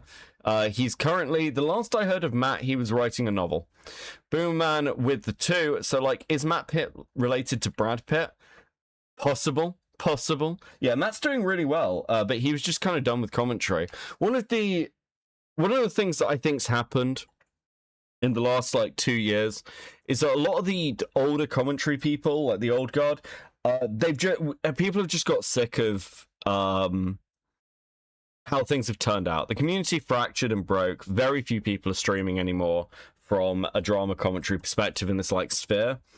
And it's just gone dead. And the audience has moved to Lolcow Live, and other kind of like brackets. So yeah, like we'll see an uptick, I think, probably next year after, if trends follow. If we follow the same trends as like 2020, which I think we will for a couple of reasons. But right now we're in like a heavy lull period. Rob with the welcome to Coping 07, much appreciated. Thank you. Love to see more green names. Thank you. That's cool. Wish him all the best, but I do miss NR. I miss NR as well. I owe a lot to that podcast. NR was great. Why did the community die? The community died, in my opinion, because of the influx of politics people. That's why the community died. And it fundamentally turned into something it just wasn't beforehand, basically. Which is really sad. But now, what commentary is now is basically Twitch poll 2.0. Like, we're right back to people arguing with fucking food shops, for fuck's sake. It's the same shit as, like, when I left the politics space. They just brought it over here. Holcom took over, yeah. So, like, that's what the community is now. And if you're not doing that, which I'm not, for example, you're kind of like in your own little space. There's no like collaboration anymore. It's like Diesel streaming more, which is nice. Guys, please enjoy these stickers. Thank you, much appreciated. Q with the 5. What's it like for you for just you and K-Huck being last vestige of all drama commentary? Good fucking question. I don't know. I like the audience I've got, and I like the stuff I cover. I have fun. It's fun. It works out well. Star Sprinter with the 5. Commentary comes out. They touch the poo. Commentary gets cancelled. Rinse, repeat. The life cycle of YouTube commentary. Yes. Yeah, constant. Thank you guys so much for hitting the goal. Much appreciated. Why? Because so-and-so said so. And I have a spreadsheet that says that all these ice cream machines are. That's not proof of ownership. That's not proof of anything. So first off, this spreadsheet Ammon's referring to wasn't just some mystery spreadsheet. It was the actual inventory the store made. But I guess Ammon's trying to claim that the previous owner stole the Legos and then lied on the inventory, and so now it basically makes this inventory invalid. He said that when corporate was taking over the store, that they actually did their own inventory, and this is the correct inventory. When we took over, we did an inventory. And good news for me, he's willing to give me this inventory. He's actually always been willing to give it to me or Brian. All we've ever had to do was ask. With the 5. You should check out the Veterans Politics community. Super fun stuff. They get vicious. Yeah, I mean, I'm always open to like covering some new things. I'd like to do you get another goal. True. I'm like, I don't know. I think I want to cover some of the Gideon stuff. I think that'll be really interesting. There's definitely stuff going on, but I need to start picking through it. And being away for 2 weeks has not been helpful because I've just not kept up with anything. We will work with you to obtain any Lego that does exist. And well, we did that, and you guys. When?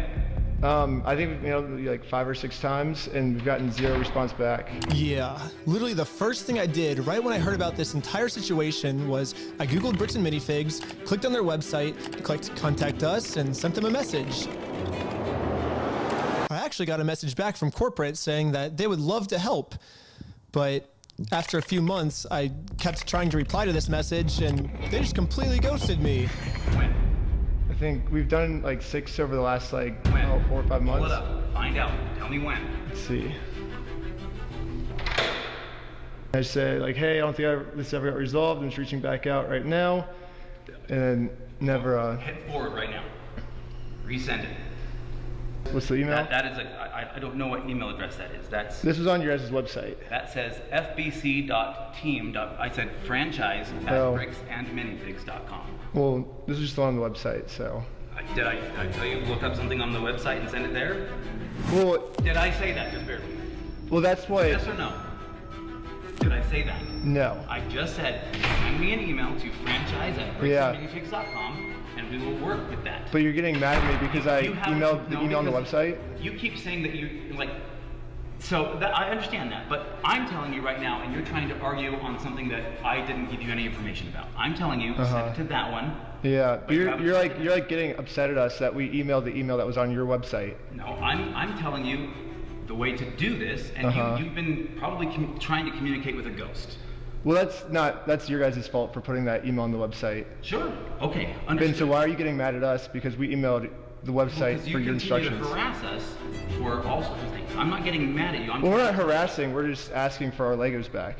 If someone stole money from you and you went and politely asked for the money back, is that you harassing them? It seems like Ammon kept either trying to stall or switch the subject. It almost seems like he doesn't want to actually give us this inventory, but he keeps saying he's willing to give it to us. You guys can send that inventory list to us? I do believe so, yes. I think we have sent that to Brian.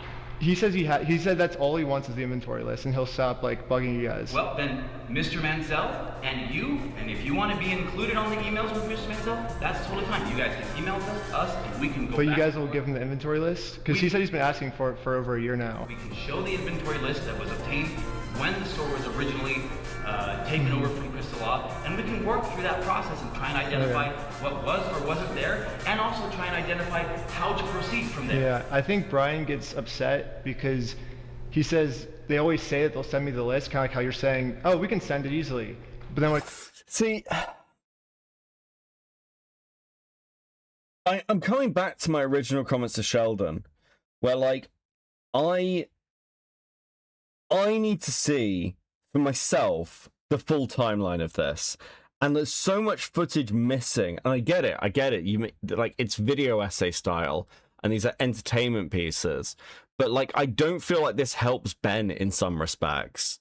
Like the people saying this is like a 2.5, I'm totally with you, but there's so much more that is needed here. There's so much more that's needed here. Emperor with a 2. So what's your favorite Lego set? I built a lot of custom stuff. I really like I've got like the Sherlock Holmes book nook, and I really like that. I think that's really cool. I really like the book nooks. I think they're really good. But then I have like fucking shelves full of books that are pretty good to put on.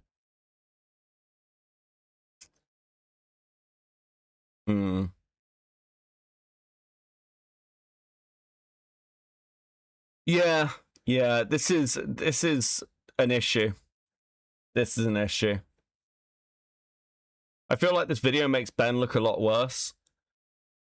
I feel like the way it's being dropped definitely makes Ben look worse, yeah. This is the first one of the videos where I'm kind of like, oh, dude, what you doing? Because, like, I agree with, like, the weird way that this has been handled by the CEO, but oh, this was definitely not the way to go about this. When it comes down to it, you'll never actually send it. So maybe if you actually go ahead and send it, it would make him feel better. Well, I understand what you're trying to get at. We're more than willing to work with you and help you. That's what I'm saying. Send an email to that email address that I just gave to you, and that will produce results. Anyways, I sent an email to the email he told me about, not the one on their website. That's a bad email. Don't ever email that one or the CEO is going to be pissed. But according to Ammon, now that I've sent this email, I should be receiving the inventory list very soon. So I waited all day and I got no answer. So the next day I sent them another email. I patiently waited again for about a week. And finally, this is the response. Mr. Schneider, BAM Franchising Incorporation will not participate in any form of communication that appears designed for public provocation, harassment, or manipulation of facts for the purpose of media content. Attempts to obtain privileged or confidential information through misrepresentation or the creation of fraudulent documents. Just for me asking for this inventory list to prove their innocence, because I want to give them the benefit of the doubt. I want to be like, hey, if you're innocent, I want to prove that you're innocent with this inventory list. But now, by me trying to do that, that's criminal behavior on my part. And considered harassment. And we reserve all rights to refer such behavior to appropriate legal authorities, It's now, aka the cops. So don't ask for our inventory list, or else we're going to call the cops. yes, Bricks and Minifigs has officially banned me from ever asking for this inventory. Okay, but the media, but those inventory lists got handed over by the former franchisee holder. Why didn't Ben go to them for it? Like, oh, dude, yeah, this video, at least at this point, is not really helpful to Ben. It's like, okay, like, I get the later stuff, but at this point in what he was doing, when he's dealing with corporate and has no reason, at least at that point, to believe that corporate is fucking him over, he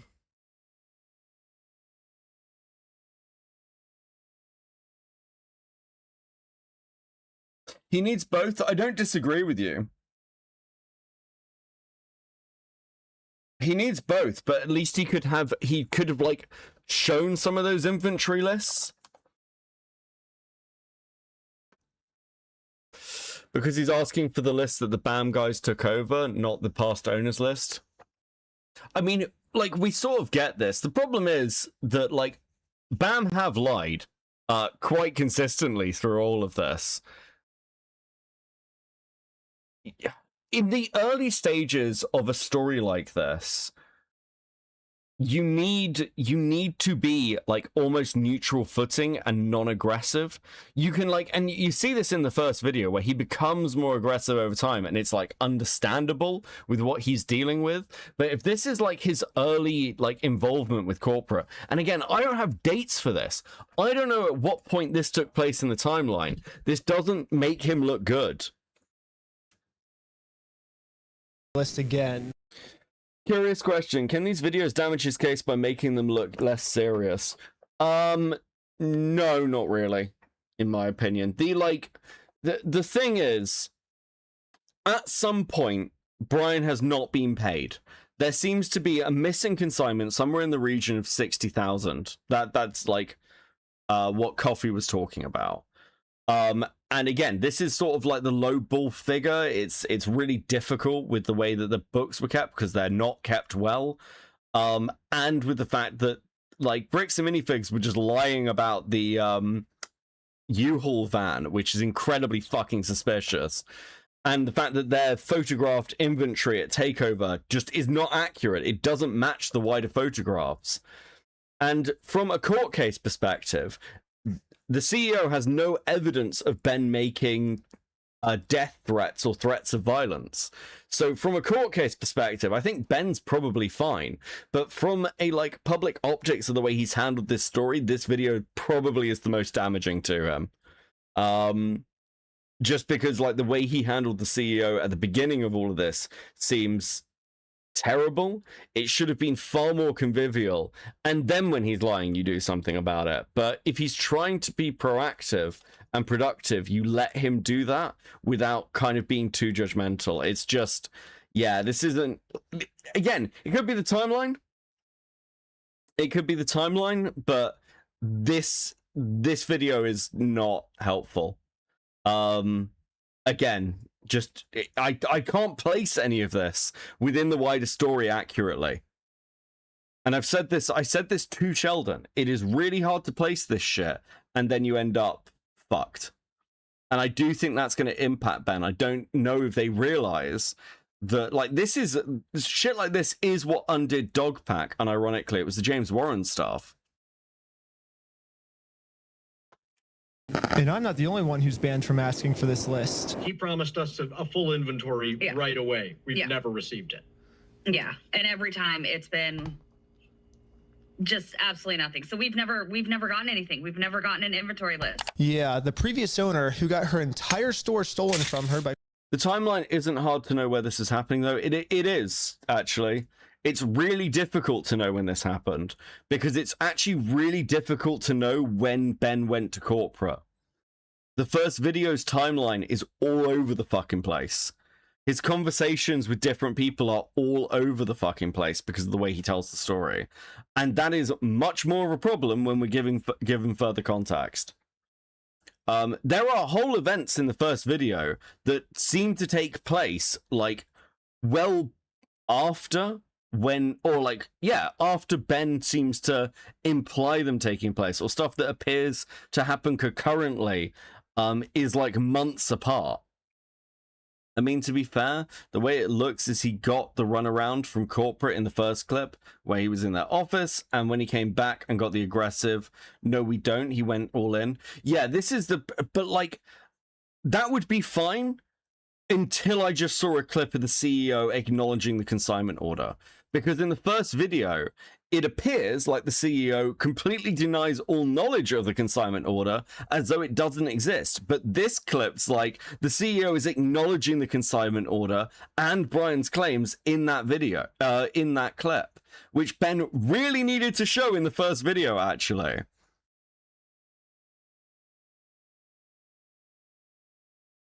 This all really would have benefited from just a time and date stamp down in the corner somewhere. Yeah, and this is the problem. The time and date stamp for all of Ben's footage is incorrect. Like, it's a complete nonsense. I believe this is all part of the same discussion. He goes from denying to admitting it. Yes, this is the problem. That admission should have been in the first video. Because it is really interesting. However, it does change the context of them trying to help. Yeah, it is a problem. I think that first conversation with the CEO is actually more of a problem than Ben might realize. Just at least in my view, I don't think this is helpful. Corporate, I mean, she's legally required to get sent an inventory list, and even she, 2 years later, has not gotten it yet. It would have resolved everything because they would have had to identify everything. Some cams have US police date codes. Yeah, but this isn't US police cam stuff. This is Ben's own footage, on which all the dates are wrong. In the store, and it would have identified all of Brian's stuff, and they never provided it, so we couldn't then demand the third-party evaluation. And it's now, what, a year and a half later? Who knows what. Still no inventory. Dang. So. Dang. Would have solved a lot of problems a year and a half ago to go, here's the inventory. And even Brian still hasn't received this inventory list yet. I've never received an inventory list. I've never received a record of sales because they can't provide it. They opened the store up almost right away and started selling it.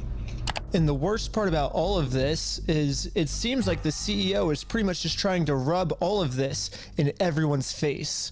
When I turned on the news, I saw this. Now, as far as offering Brian the inventory, have you gone through the store, figured out what was part of his collection, taken inventory and shown him that inventory to offer that? We've tried to share those with Mr. Mansell in hopes that he can see, that we were not attempting in any way, shape, or form to withhold anything. Those then were offered to him, and the initial offer was rejected. So now on public television, Ammon, the CEO, is telling the world that he tried to give us this inventory, but we're the ones that didn't want it. We do want to help him recover as much of the collection. Our number one priority right now is to ensure that he gets made whole. We know that we have a responsibility to work with him to make sure he does get made whole. Okay, this happened months back when he spoke to Brian. He asked the CEO, leaves and goes back and starts lying to his face. Not hard to put where this stuff is happening, lol. What month did this conversation happen? Because this story takes place over 2 years. What month did the conversation with the CEO happen? And at what point was Ben interacting with the store? Like, this is the issue. It's like, I know this conversation happened months ago. It's in the first video. But when in the context of Ben contacting these people, like, who does he contact first? At what point is he pulling the shenanigans with the cult or the raffle or like anything else? And what point does he have the conversation with the CEO?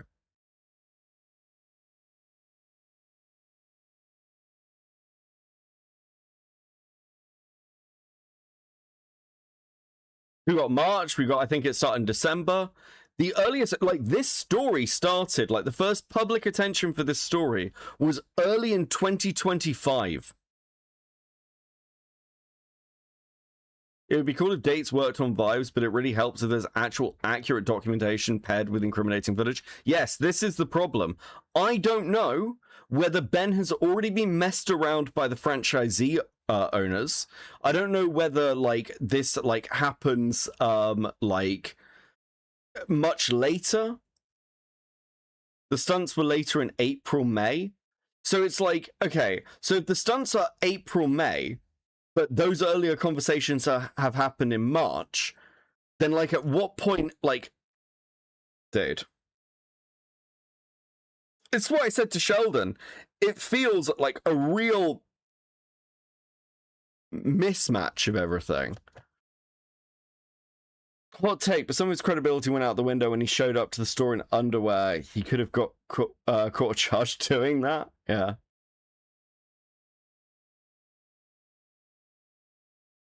Actual dates I don't have, but between Ben and Coffee's videos, I haven't had any problems keeping up chronologically.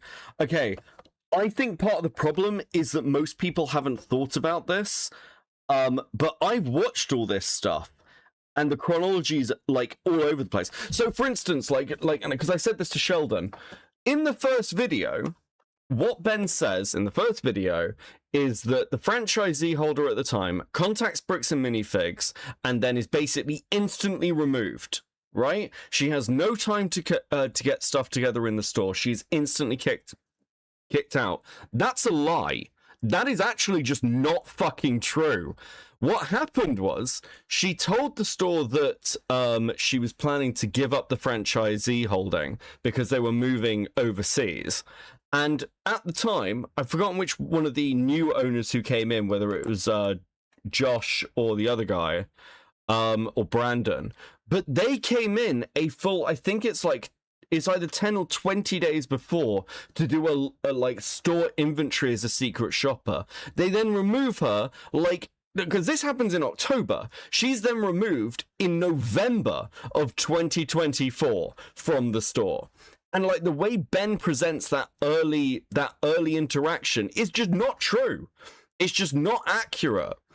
And, like, a lot of this stuff gets condensed down into, well, we do this at the store, and then we go and talk to corporate, and then this thing happens, and then we go and talk to corporate. And actually, the concurrence of these events is not fucking accurate. It's the way Ben tells the story to be entertaining.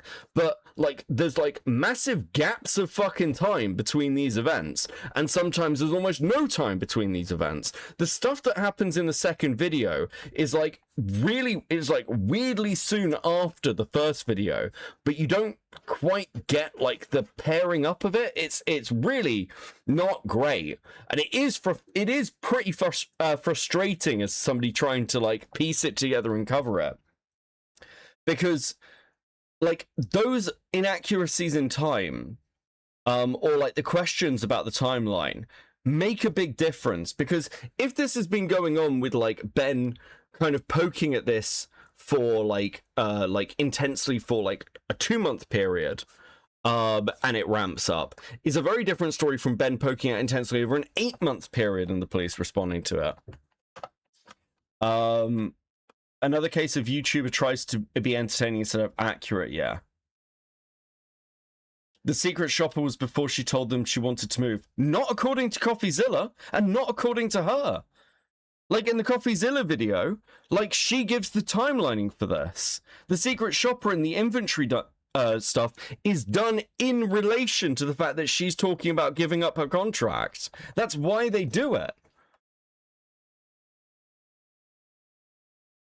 And this is like part of the problem. Like stuff that like, yeah, like, because the CEO is definitely fucking lied. The company is lying. Like the U-Haul van is like just an obvious fucking lie and an insane one at that.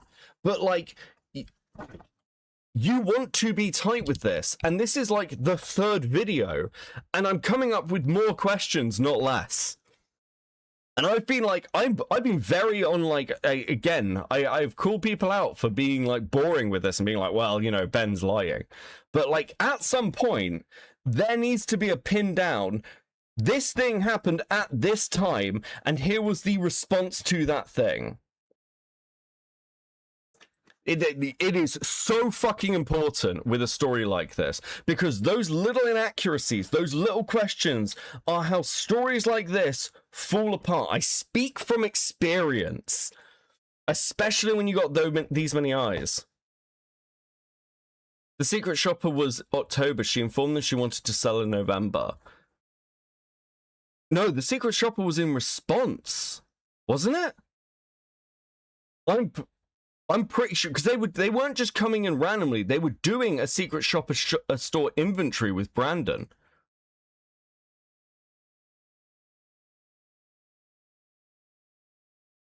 BJC live show does a timeline. Yes, it's very important. Yeah, the timelining is important. I mean, BJC, like, funnily enough, Silent Witness, or Surprise Witness, I've forgotten her name. BJ was in, like, MLS's chat while I was talking to Brandon. This stuff does. I know that the people who are like really interested in this story don't want to hear this, but like even BJ was like, Beckett's being fair, because these are the questions that a courtroom's going to ask as well. It's like, when did this shit happen? The secret shopper was on October. They decided to leave the country after Trump won the election. They were talking about like picking up and leaving ahead of that in preparation.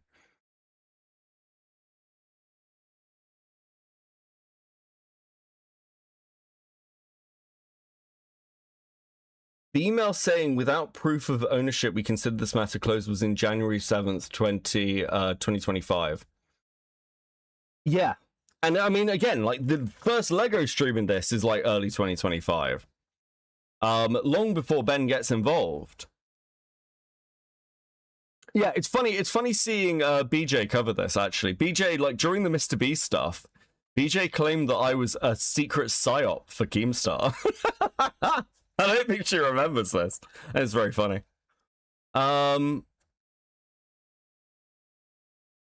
Repeating my worries about Ben representing himself in court because of how muddled this is, yeah. I want to root for Ben because he's done a lot, but he has done a lot of dumb stuff that makes him not look good or be taken seriously.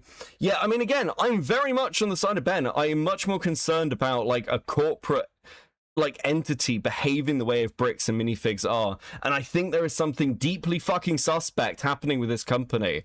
But I want to be on the side of Ben. I agree with Ben. But you have to answer these fucking timeline questions, and you can't, like, I can't sit here and just be like, oh yeah, no, this is fucking nonsense, with like the timelining shit. He has really been using the dog pat tactic for hoping someone fucks up and gives you more info you can use to contextualize things he said, yeah. Yeah, it is unironically a bit of a fucking problem. I don't, because like we get to the point of the CEO lying, and like I'm calling that out because it's obvious that he's fucking lying. But I like when I'm seeing this shit with Ben, just tell me when stuff happened. Drop a fucking timeline video. Fuck, maybe I need to go back to like talk to Sheldon. We actually need to do that. Maybe I need to fucking do it.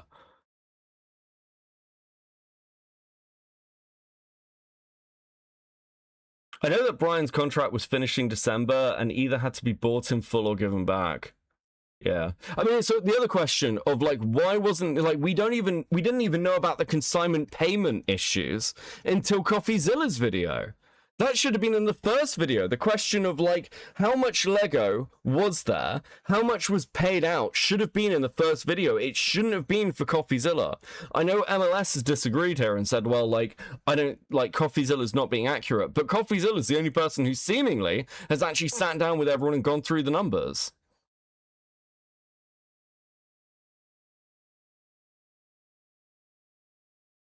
How Beckett joins the drama. I mean, I've already spoken to Sheldon, and I was going to do a timeline video, but like I just didn't have time before I went away. I'm not against doing it. I hope it would help. I just need to know when every single clip fucking happens. I already like, have you seen Chud take on the Lego take? No, I haven't seen Chud's take. I haven't seen any Chud content in ages because I don't watch Keck. I don't. You can tell me what Chud's take is. I'd be interested. I imagine it's similar to some of the stuff around like Soggy Cereal's video back in the Beast drama would be my guess. But I need to know to like accurately know when things are happening, kind of like place things and like whether it's a reasonable action month by month. What the fuck did you do? Ben got involved later on because Byron could not get his Lego. Brian could not get his Lego back about a year and a half. Yeah, I mean, he got involved. Oh, I mean, that's another question. Like, Ben seems to get involved around December. Chud is on the side of Bam. Of course he fucking is.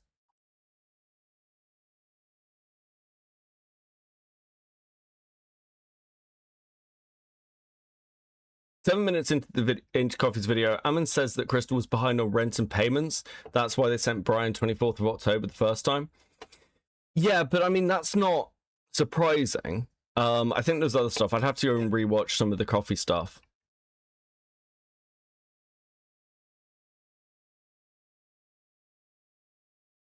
Chud wanted Ben Lynch last time? Yeah, that doesn't surprise me. Listen, Chud Logic used to be a communist, and he's like full corporate these days. Okay? The change in Chud's political persuasion towards being a corporate shill has been shocking to watch over the years. Ah, poor Chud. Nah, that doesn't surprise me. That doesn't surprise me at all. The Great Lego Sweep may be on. True! The phone call with the female cop says his charge won't stick, but that one might. Was December 10th, 2025. Google warrant was Feb 2026. Okay. Interesting.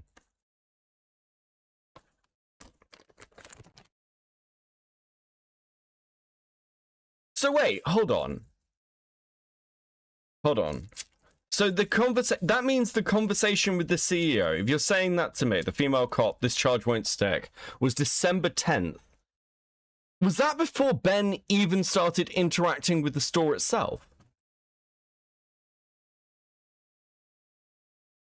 Becky, you're my emotional support right now. I'm fighting a boss with 4 bars of health, and each time a unit hits 0, it consumes them and changes into its enemy class. What game are you playing, Seek?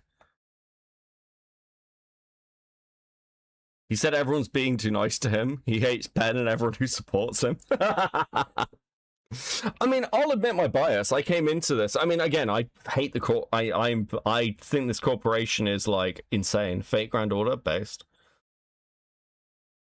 Did you hear of the last relic? Dude was like Crystal, who got screwed over by BAM and is left paying the rent of the store after BAM shut it down. No, there is somebody who like. There is one of the other franchisee owners who I said I talked to, and I just haven't got round to it. But yeah, there's this is the first Ben video where I'm a bit like, oh, dude, guys, come on. You've had like a whole month. Yeah. Thank you for sending me that, Sapien. We'll have a look at it afterwards. You've offered Brian the inventory of sets that was in the store. Yeah, whatever was left over, we've offered that on multiple occasions. So we've tried to make multiple offers, and hopefully we'll be able to get them to the table so we can discuss it. And this is pretty much Ammon's game plan now. Go on as many news stations as you can and lie. The entire time we were saying, hey, we want to help, we want to help. The main narrative now seems to be Bricks and Minifigs has always been trying to give Brian his Legos back, but Brian just never wanted them back. Would you be willing to just take this? And the answer was no. It was attempted to be given to the family, and it was refused. They made the offer and said, hey, you can have all this. And that offer was not accepted at the time. Okay, haven't you been working on the food shops video for like 6+ months? No, I completely abandoned it. I occasionally think about doing it. The problem with the food shop stuff is it's just not like fun, and I don't want to get involved. Maybe I'll pick it up at some point, like when all this is over, when Food Shops dies. I'll do an in memoriam video. Well, that's Ammon's side of the story, but I say let's take a look at what actually happened. Read from the bottom up. That is our correspondence with Bricks and Minifigs, trying to work with them in getting the sets back. So right when this happened, Brian hired an attorney to reach out to Bricks and Minifigs. They sent an email saying, how should we proceed to retake the possession of the sets/minifigures? And they actually emailed back saying they were willing to help. And then after this, they just never respond. So Brian's attorney sent them another email. Just respond. So sorry guys, we need to, I want to know when this was. So this is Brian like asking for the help. We're gonna slow this right down. And then after this, they just never respond.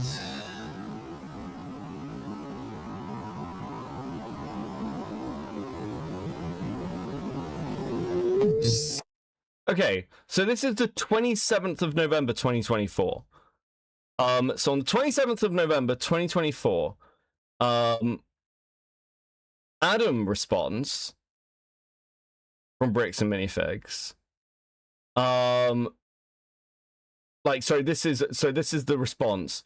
So they've been in those conversations. Wait, like on the 20th, so this is right after the takeover then.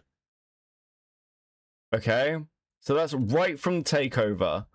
Adam, like one of the corporate people, is like trying to it's like having this conversation, and then they'd stop talking. So Brian's attorney sent them another email, just following up on this. When can we pick up the sets? And they still didn't respond. So the attorneys emailed back saying, it's now been 16 days. How can we get these Legos back? And finally, they received a response. It says Brandon Best and Joshua Johnson have no legal obligation to return any of the Lego product that exists in their store to you. What? So yeah, basically they're saying that they're the ones that are not able to work with you, is what it seems like. Exactly. They finished this email saying, we consider this matter closed and will not be returning any Lego products to you. So as you can see, that's the reality of what actually happened. But then Ammon goes on Fox News and says this. So they actually did have an attorney send information to us. We said, great, appreciate this. Let's see. Zeke with the 5, but Bam plays Pot of Greed and steals 3 more Lego collections. True. AFA, please don't post like fucking towers in my chat. Thanks, buddy. Thanks, I appreciate you. What we can do to work this out. Yeah. And then we never heard back. So why is Ammon going on like Fox News then and saying, we wanted to give Brian his stuff back. He's the one that didn't want his stuff back. He didn't want any of his things. That's my point. I don't know. He's lying. I truly do believe in integrity. Truly, I believe in the sentiment of integrity, and I believe everyone should have integrity. But anyways, another thing the CEO seems to be pretty upset about is that when Brian kept demanding his stuff back and couldn't get it back, eventually he had enough. And he was like, I'm going to make a Facebook post about this. And in his Facebook post, he called Bricks and Minifigs thieves and liars. And this Facebook post, like, really pissed off Ammon. I mean, Bricks and Minifigs... Britley's out with the without proof of ownership line. Dude.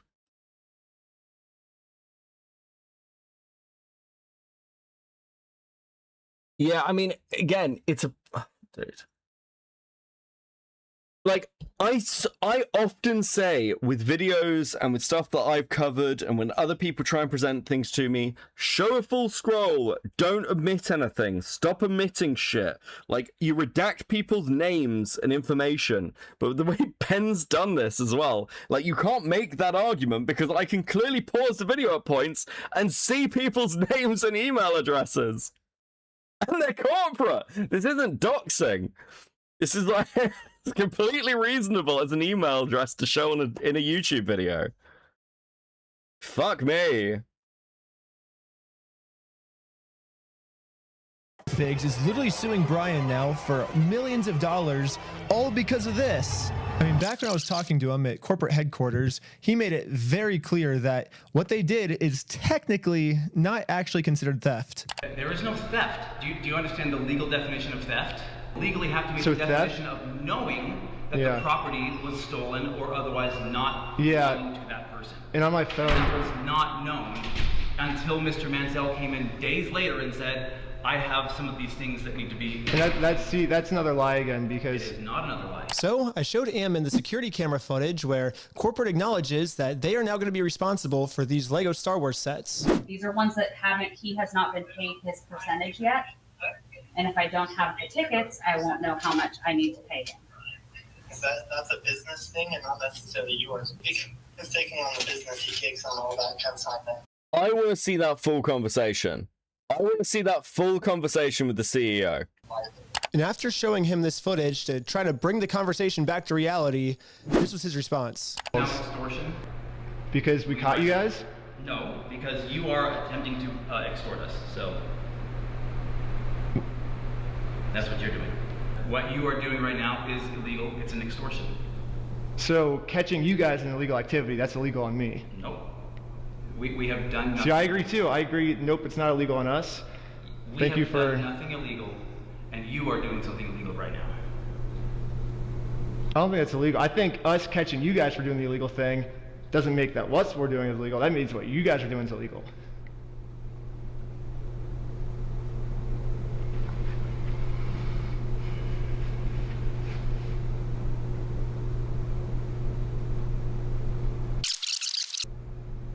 You've been asked to leave. Please leave. We have to leave?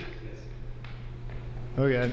Well, thank you for working with us. And after just going around in circles for probably 30 to 40 minutes and just, having like kind of less than genuine questions or less than genuine responses being given to me, I was exasperated by the end of it. And that's, like when people get tired and exasperated, that's when we finally got the footage that we can use to make him look like a completely unreasonable monster, but that's what they do is people whose goal is to do those types of things, they just harass and go after people as long and hard as they can until somebody... Bam would have that recorded conversation would come out in Discovery. I mean, they're not the one recording it because they've only got like the inside of their like office space. But yeah, this part, I mean, just drop this conversation. I'd be really interested to see the full fucking thing. Breaks and says something that, then they can, use that one clip to be like, wait, oh, what was look that? at What did he speed past? Okay, you've been asked to leave. Please leave. I think that's him just on the phone to the police. Okay, you've been asked to leave. Please leave. we have to leave? Okay.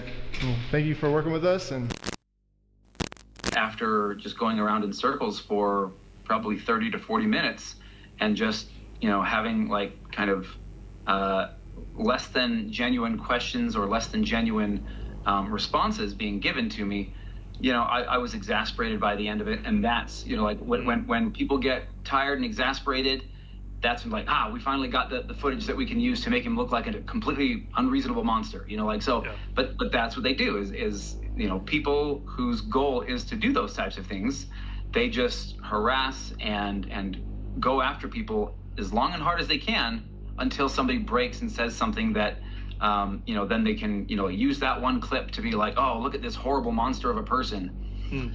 So that's what I feel like has kind of really happened here. So Ammon's claiming that I just harassed him for 30 minutes and finally he got fed up with us, which that was the one clip at the end that I used in my documentary. So I say let's go to the very beginning of the footage, my first interaction with them, and see what actually happened. So what's going on? So you guys are holding some of our Legos? No, we're not. You're not? No. Yeah, literally from the very first sentence we ever exchanged with each other, Ammon's goal was just to lie to us. But anyways, I'm now starting to think that the only reason Ammon wanted us to email him about the inventory list wasn't actually give us the inventory list, but actually it was a trap. Yeah, Ammon only wanted me to email him so he can find out my email and subpoena Google and find out all of my private information. And you think I'm lying, but they actually did this. They subpoenaed Google asking for all private information tied to this email. Okay, that's fucking mental. When was this? February 11th, 2020. Okay. This is why I need to know when the conversation with the CEO happened. Because, like, a few, so earlier on, chat was like, well, this conversation with the CEO happened in March, but they subpoenaed him back in, like, February. So when did the fucking conversation with the CEO happen? Email address, and Google sent them like hundreds of hours of all the raw footage from everything I've filmed in the Lego video so far, all my emails, all my search history, all the metadata that shows everywhere I've been. But anyways, this was the reaction of the police officer after she watched my entire first episode. I'm really curious to see like if this fool. Well, you said March, but it can't be March. Like, it literally can't be March because they're subpoenaing Google. Like, Ben is saying that, like, that conversation happened before they subpoenaed Google, which happened in February. Do you guys see what I mean about the timelining issues? Like, that conversation with the CEO could not have occurred in March.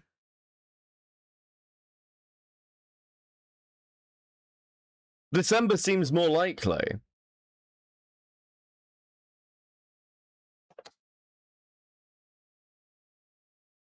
Even makes any money doing this YouTube stuff. I'm like, if it's enough for him to travel to another state to go get some footage, it doesn't even sound like his like secret information doesn't even seem credible from my understanding. No, so it sounds like you were able to watch the video. I think by secret information, the police officer is referring to the security camera footage that proves that everything Bricks and Minifigs is saying is a lie. My first question is, how could this not be credible? It's literally just video evidence of what happened that night. But at least now I can see why the police aren't listening to me. They're basically just saying that all of the evidence I submit to them is not credible and therefore case closed. Ben's wrong and we're right because we said that the evidence is uncredible. At this point, Bricks and Minifigs is working with the police to just come up with whatever story they can to make any evidence I give them seem as uncredible as possible. In all of his actions to just generate clicks and likes to get, like social media clout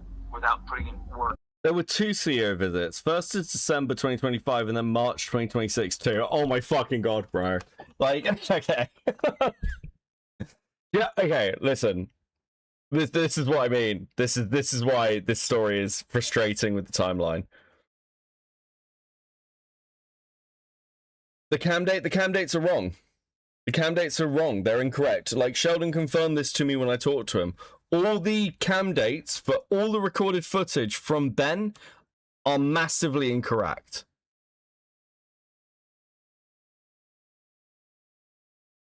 Like, and this is one of the things that's misled because people were like, "Oh, did this happen in 2023?" No, all the like, because they use like spyglass cameras, like to do a lot of the footage filming, and all the time, all the date stamps are incorrect, which really should be pointed out in the first video.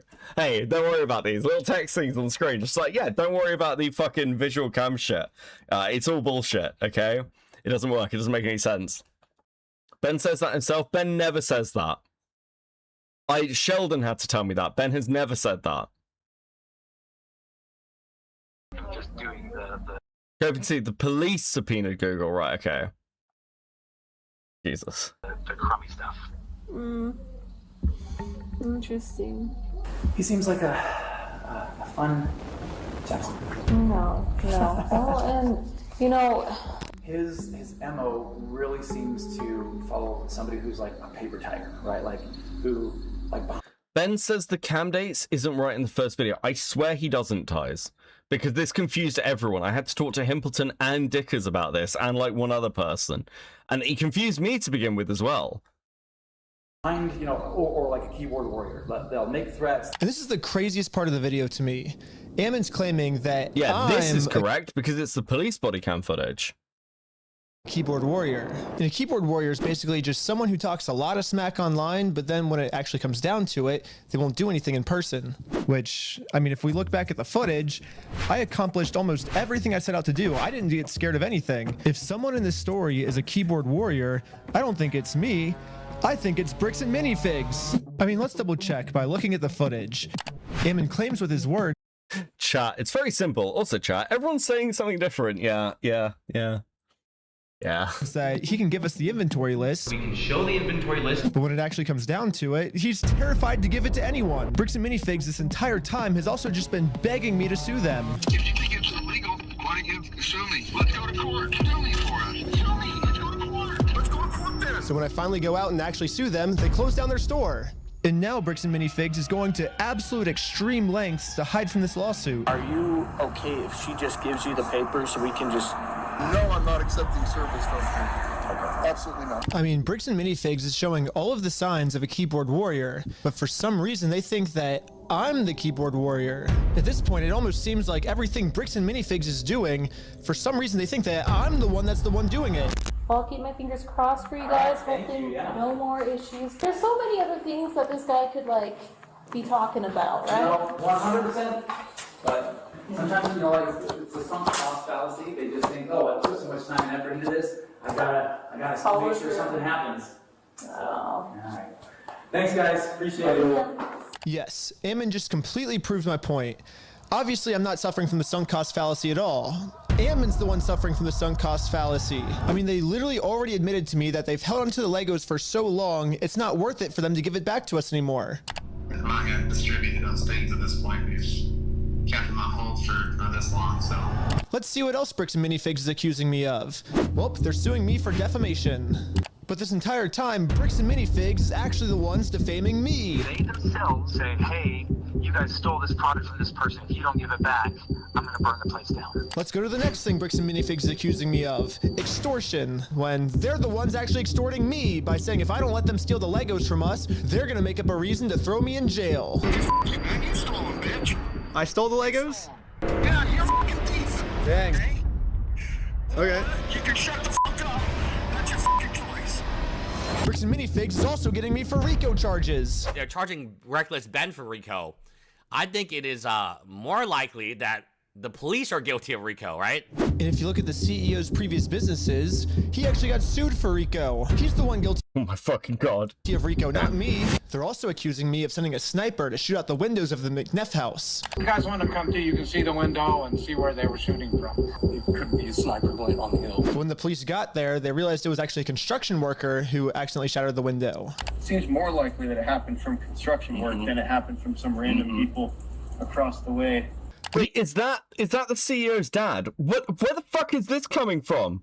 I've never heard this claim at all in my entire life. Where the fuck is this one coming from? Even after all this, they still go online and say it was me. He's trying to get Ben Schneider for like attempted murder. He's basically trying to set Ben Schneider up for attempted murder when meanwhile it was a nail from his own construction worker. So what's the moral of the story here? It looks like everything bad Bricks and Minifigs is doing, they think that I'm the one that's doing the bad thing. It makes no sense.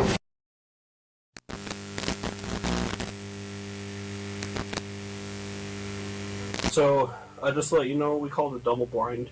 The person who committed the crime may or may not be in the lineup or depicted. So I will give this to you. You'll have as much time as you need to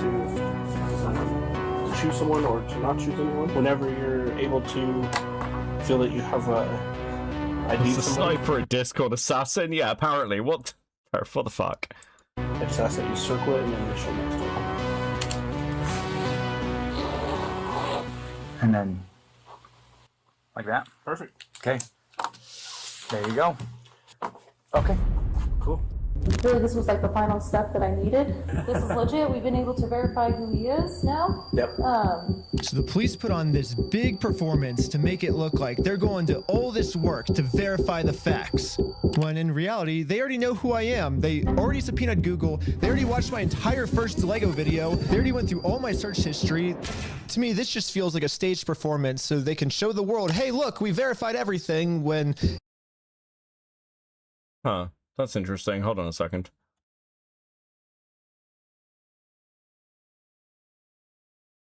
Give me a sec. Where are we? Viral.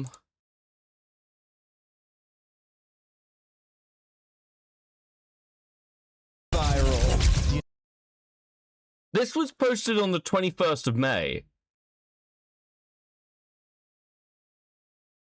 This is, okay, see, this is what I mean. Right, okay. I want you to listen back to this. I just want you to listen back to this. There you go.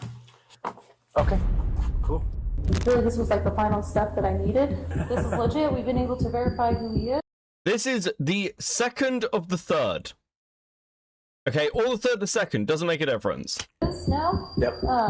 So the police put on this big performance to make it look like they're going to all this work to verify the facts, when in reality, they already know who I am. They already subpoenaed Google. They already watched my entire first Lego video. They can't have done. Your first video, like, Lego video, came out, like, 2 months after this. Fuck, okay, pause. People in chat who are talking about... I'm trying to give you examples of where my issues are with this. Does this make sense to you? The fact that Ben here is like, they're going through this whole play when actually they've already seen the Lego video, they've done all this. But that's not true. That's just not fucking true, Ben. The Lego video you are talking about came out months after this incident at the police station happened. Like, you can't do this with a story this fucking convoluted, bro.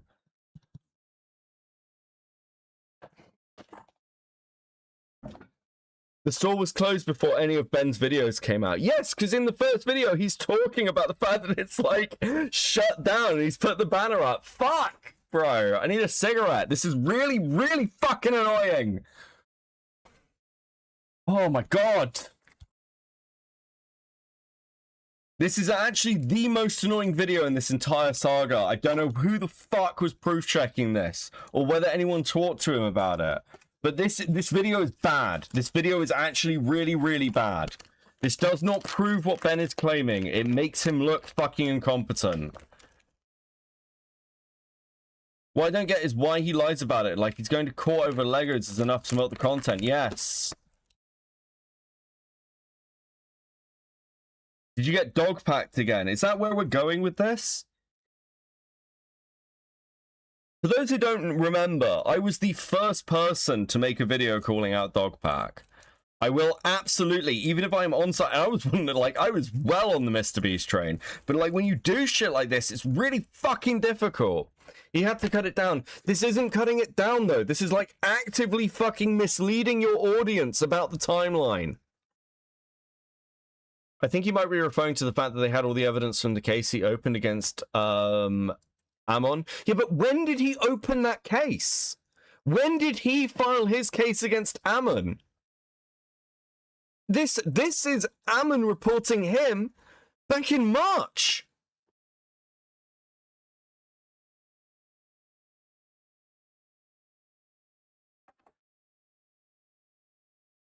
The first video was supposedly on his Google Drive that the cops got when they subpoenaed his info. That also can't be accurate. That also can't be accurate because stuff in that things on that video happen after this conversation. Because like some of the stuff in that video, the stuff involving the store would have been happening in like March to April.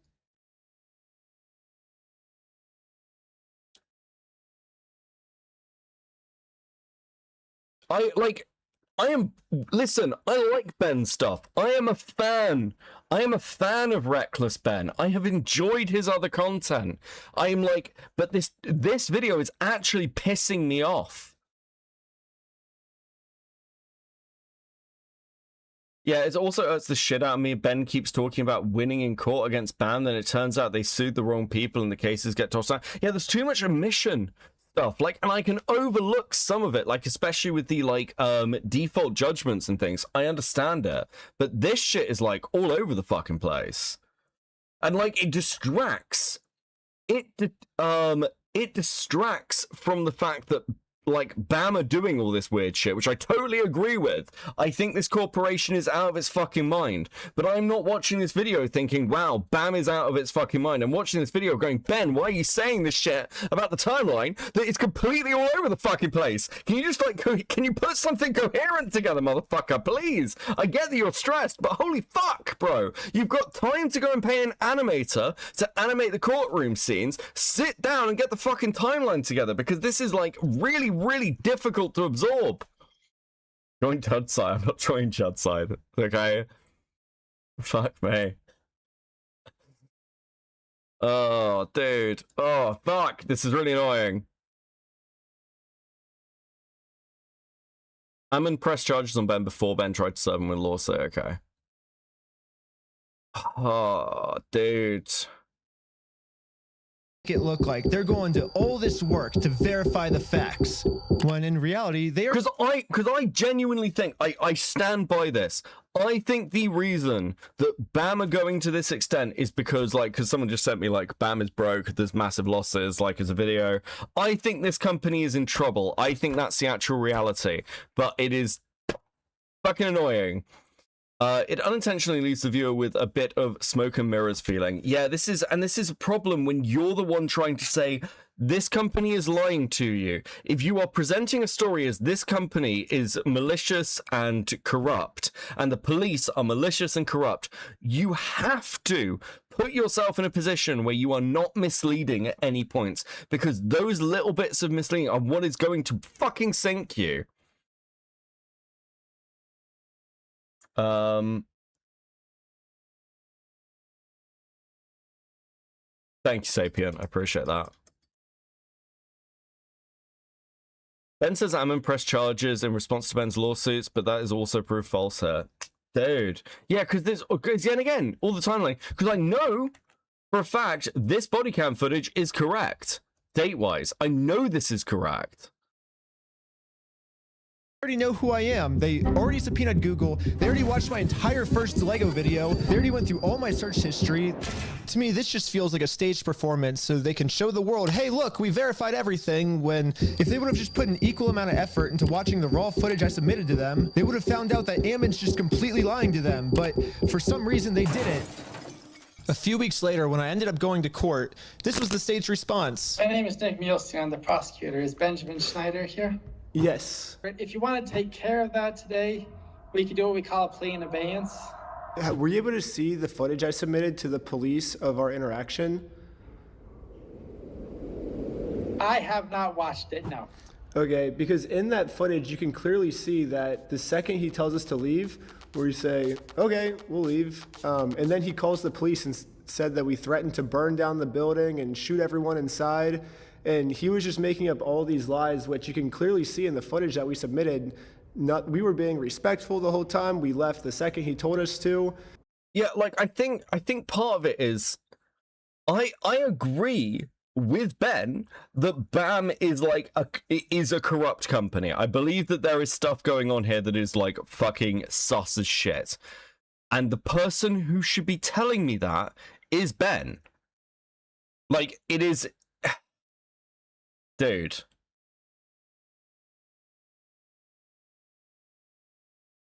Right, Huff with the 4,000, whatever the fuck that is, 4,000 Huff, whatever the fuck that is, but thank you, Slev, I appreciate you. Hey, Becky, I like the new avatar. Ben put out some extra info on his Patreon that is meant to clear a couple of things up. According to him, all this stuff that happened in parts 1 to 3 has happened before the release of episode 1.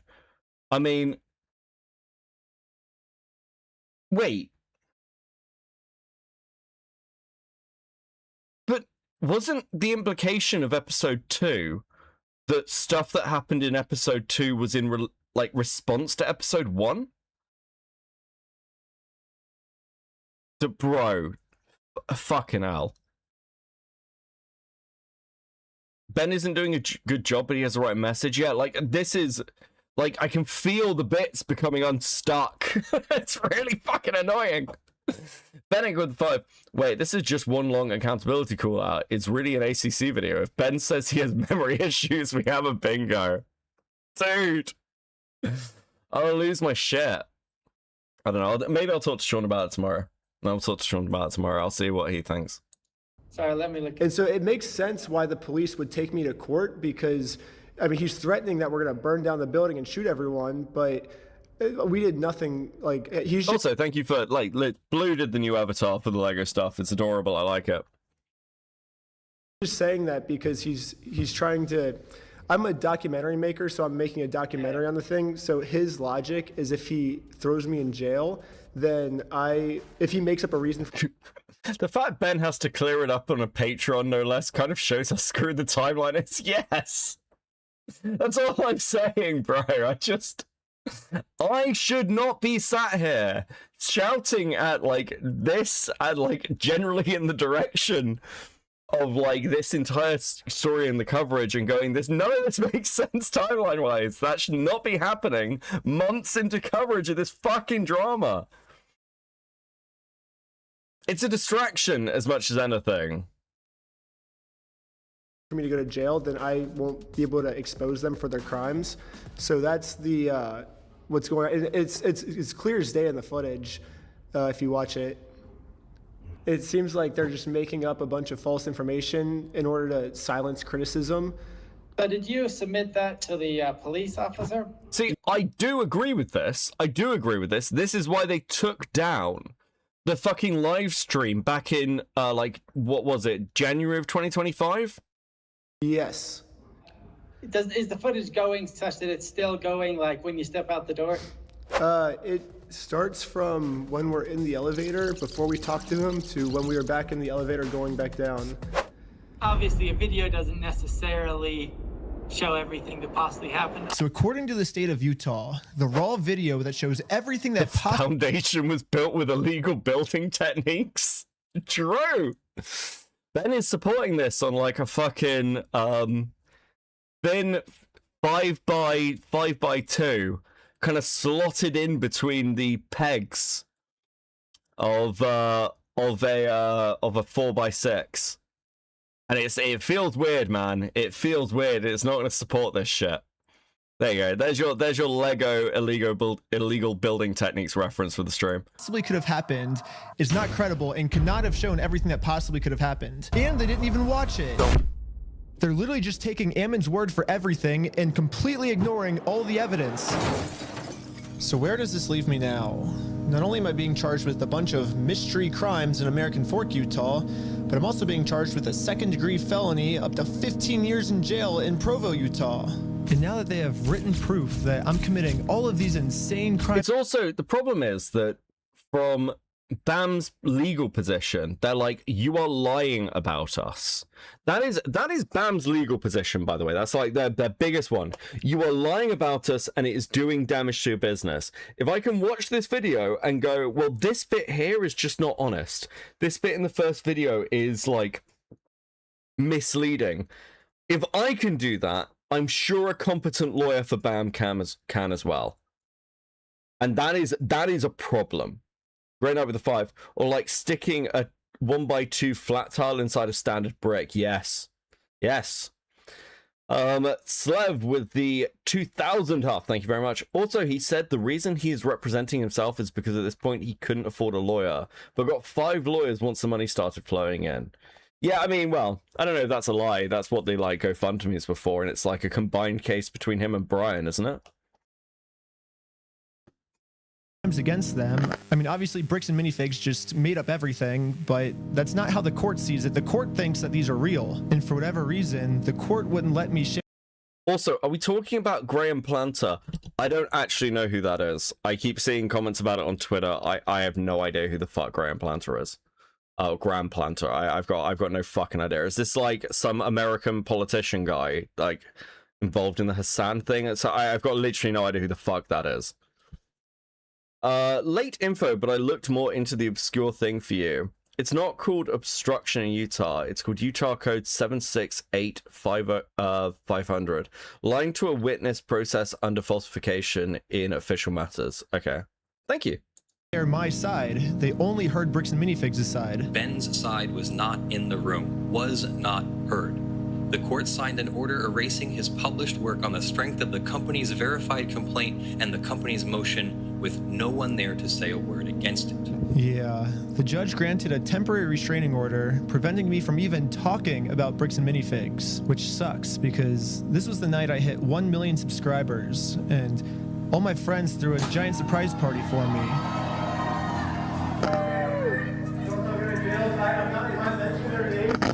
Yeah, Bricks and Minifigs gets to just keep spreading their lies about me, and I just have to sit in silence, and there's nothing I can do to... Grand Planter is a Democrat in the US accused of SA, I think. Jesus fucking Christ, what the hell is going on in American politics? Thank you, Grey Knight, for the 5. Stop them.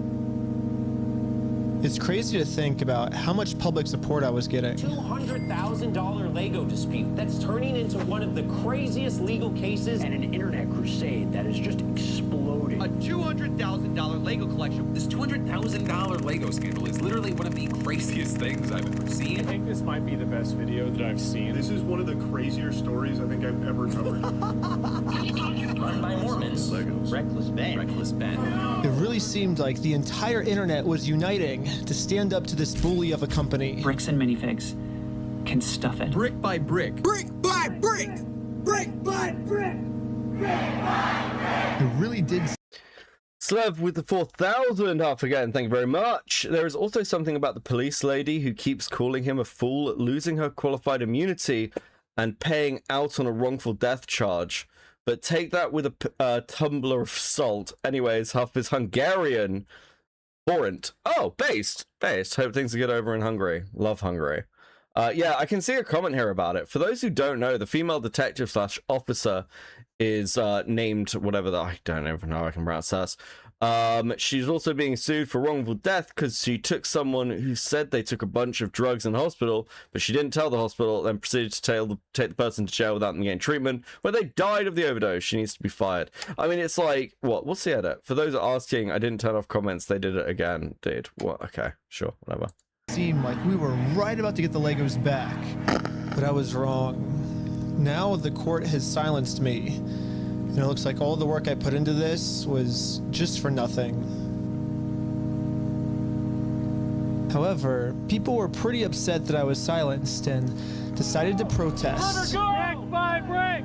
It sucks that I'm not even allowed to be a part of this movement anymore. Brick by brick. Brick by brick. Or maybe I can be here, I just have to be in disguise so no one recognizes me. No.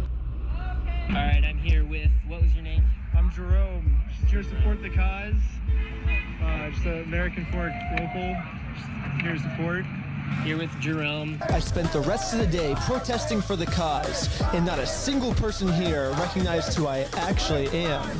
And maybe the protesting worked, because after a full month of remaining silent, I finally have an announcement. Well, it looks like I don't need this disguise anymore, because I have my freedom of speech back, baby. I can say whatever I want. I can say Bricks and Minifigs sucks. I can say Bricks and Minifigs still should hold people. And look, I just said it. I'm not in jail, which is sick. We got our First Amendment rights back. Yeah. And now that I have my freedom of speech back, everyone is wondering how Bricks and Minifigs can make up for the fact that they made up all these lies about me to take away my freedom of speech. Most legal experts are saying I could easily win millions of dollars from Bricks and Minifigs, but instead, I have a better solution. If they want to apologize, they can say that they're sorry by doing the chicken dance. And I will take that as a sincere form of apology. And once they do the chicken dance, then I will know that Bricks and Minifigs is sorry, and we can finally move on to the next video series, and it'll be awesome. So you guys might be thinking, why do you want them to do the chicken dance? And there's actually a reason. So this entire time, Bricks and Minifigs always says the right thing, but then they're acting. Grey Knight with the 5. Also, Ben got like 500k subs between part 2 and this video. Yeah, I mean, it doesn't surprise me. Like, this is like taking it by storm. Okay, so the problem, dude, fuck, bro. Like, people are like, oh, doesn't this, like, fuck his case? Because, like, he violated the restraining order while it was in place. Fuck only knows. I don't know when any of this actually took place. It's basically impossible to fucking tell. Like, he said he was in Mexico for some of this when he was being subpoenaed. That's also obviously not true. Bro, what are you doing? Actions don't match their words at all. So I was thinking, well, if they get given an apology, they might say the right things, you know, but they're not actually going to mean it. So by doing the chicken dance, I'm going to basically just be giving them another opportunity to do the right thing, not just with their words, but with their actions. And once they decide to do the right thing, then I'll move on to the next video series and never talk about bricks and minifigs again. And also make sure to check us out at www.westealfromoldpeople.com, because right now we have 2 new Lego sets for sale that you can buy right now. One of Joshua Johnson and one of Ammon McNeth. And we're only making 500 of each, and once all 500 of each sell out, we're never making any more. And you gotta buy them now, because someday they're gonna sell for like $1 million or something. They're gonna be collectibles. It's gonna be sick. Also subscribe to Patreon. You'll get tons of behind the scenes, tons of extra footage, full interviews. Also, part 4 is coming soon. If you subscribe to Patreon, you'll be the first to watch it. And also subscribe to part 5, subscribe to part 6, part 7, all the way to part 100. We're doing 100 parts. My lawyer said it. Jesus Christ. Gets married with the 2. Still should have gotten a lawyer early on. Yes, a lot of this story would have benefited from just having a lawyer involved. Thank you guys for hitting the goal. That is fucking awesome. I really appreciate you. Thank you, thank you, thank you. Bro, this has been... Bricks and Minifigs sues me, which they've still not dropped their lawsuit, then it'll be at least 2 years and 52 weeks a year. That's 104 parts at least. So come back all the way till 100. Okay. Okay. Oh, bro.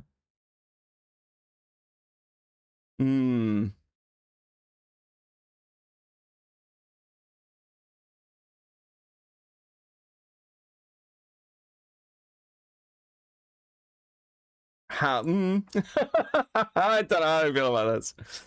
Wonder how Ben's lawyer feels about this shit. True, Twisted Toy Box. Very true. Very true, very accurate. Very true, very accurate. Okay.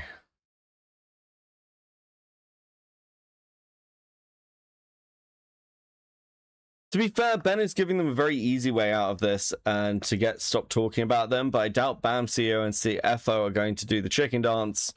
The Lego set sold out in like an hour. Yeah, that doesn't surprise me.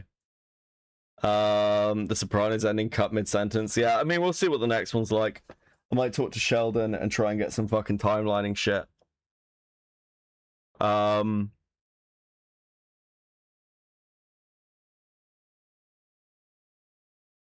That is interesting.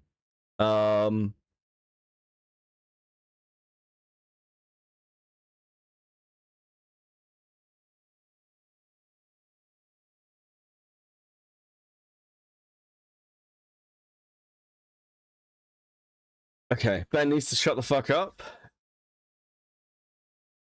Yeah, probably. Probably. Okay.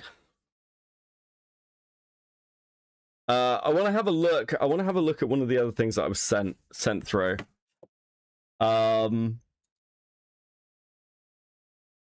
try and have a look at this one.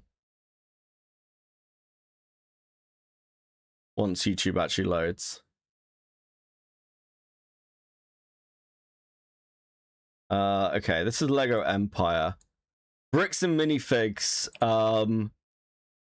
admitted something huge and nobody noticed.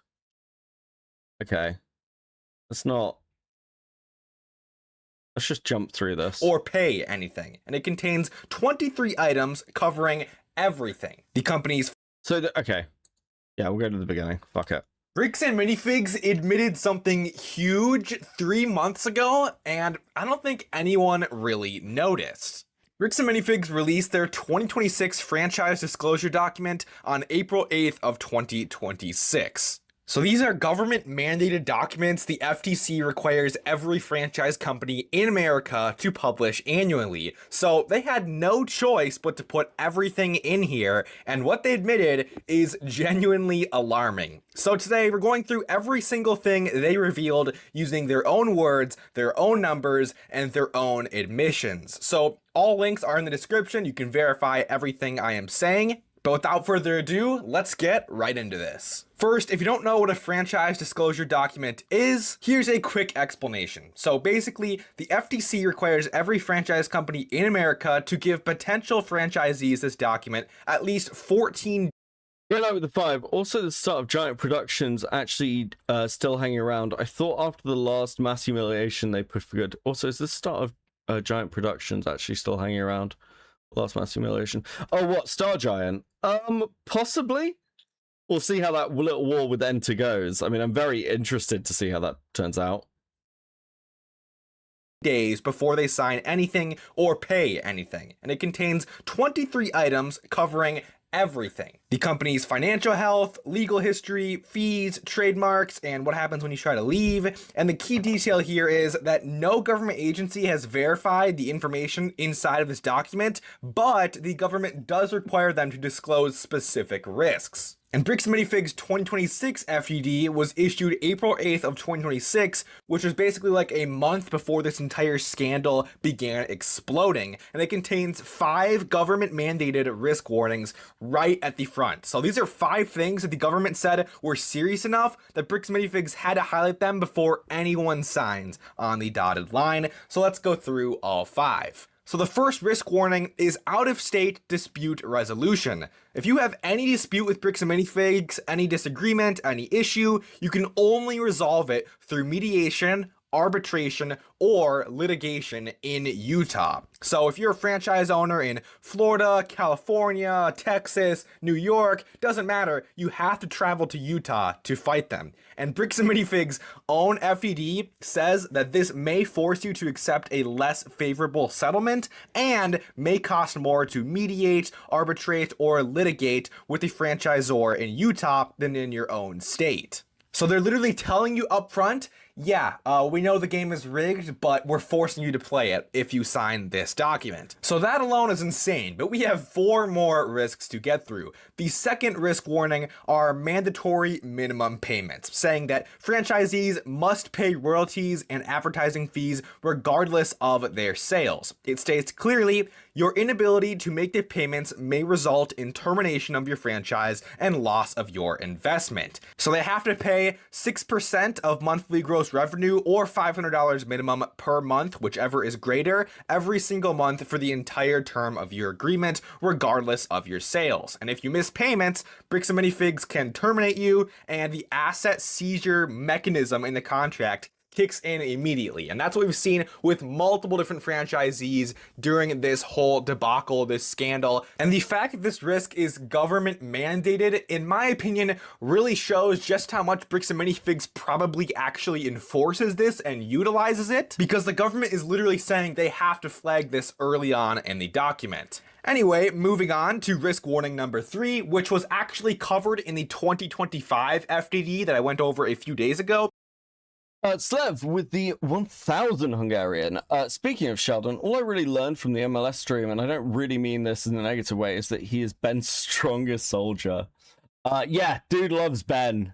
Dude loves Ben. I can't say I blame him, but he's I'm pretty grateful to Ben generally. But yeah, it is difficult, and I think that this is the first time Ben's dealt with a story like this, and there's a lot of fucking moving parts. And I don't doubt that Ben is smart, but I think he's probably overstretched at this point. It says, quote, the franchisor's financial condition, as reflected in its financial statements, calls into question the franchisor's financial ability to provide services and support you. And this is the 3rd consecutive year that this warning has appeared. It was in 2024, 2025, and now 2026. The government telling Bricks and Minifigs they have to disclose that their finances are a mess, and franchisees should not expect Bricks and Minifigs to support them 100% because their finances are shaky. And I'd understand if this was maybe for a year or 2 years. I mean, companies face financial trouble, that's a normal thing, but 3 consecutive years, at that point, it's starting to seem really odd to me, maybe even a little fishy. Okay. And when you pay a company like Bricks and Minifigs $13.2 million in fees and royalties, as what was paid by franchisees total in 2025, part of what you're paying for is their ability to support your store, and the government itself is flagging that ability as questionable. So I'll come back to exactly what the finances look like in a moment, but risk warning number 4, this is unopened franchises. So the document says, this guy's voice is annoying. Yeah, it's kind of... Yeah, okay. I mean, it's the franchise stuff, but unless we're talking to the franchisees or can see the internal, like, stuff, I don't think it's crazy to work out that retail in 2020, in the 2020s is probably not doing as well, right? Like, I don't think that's a crazy thing to, like, work out. Okay, I think I'm pretty much done with this one. This one might be better.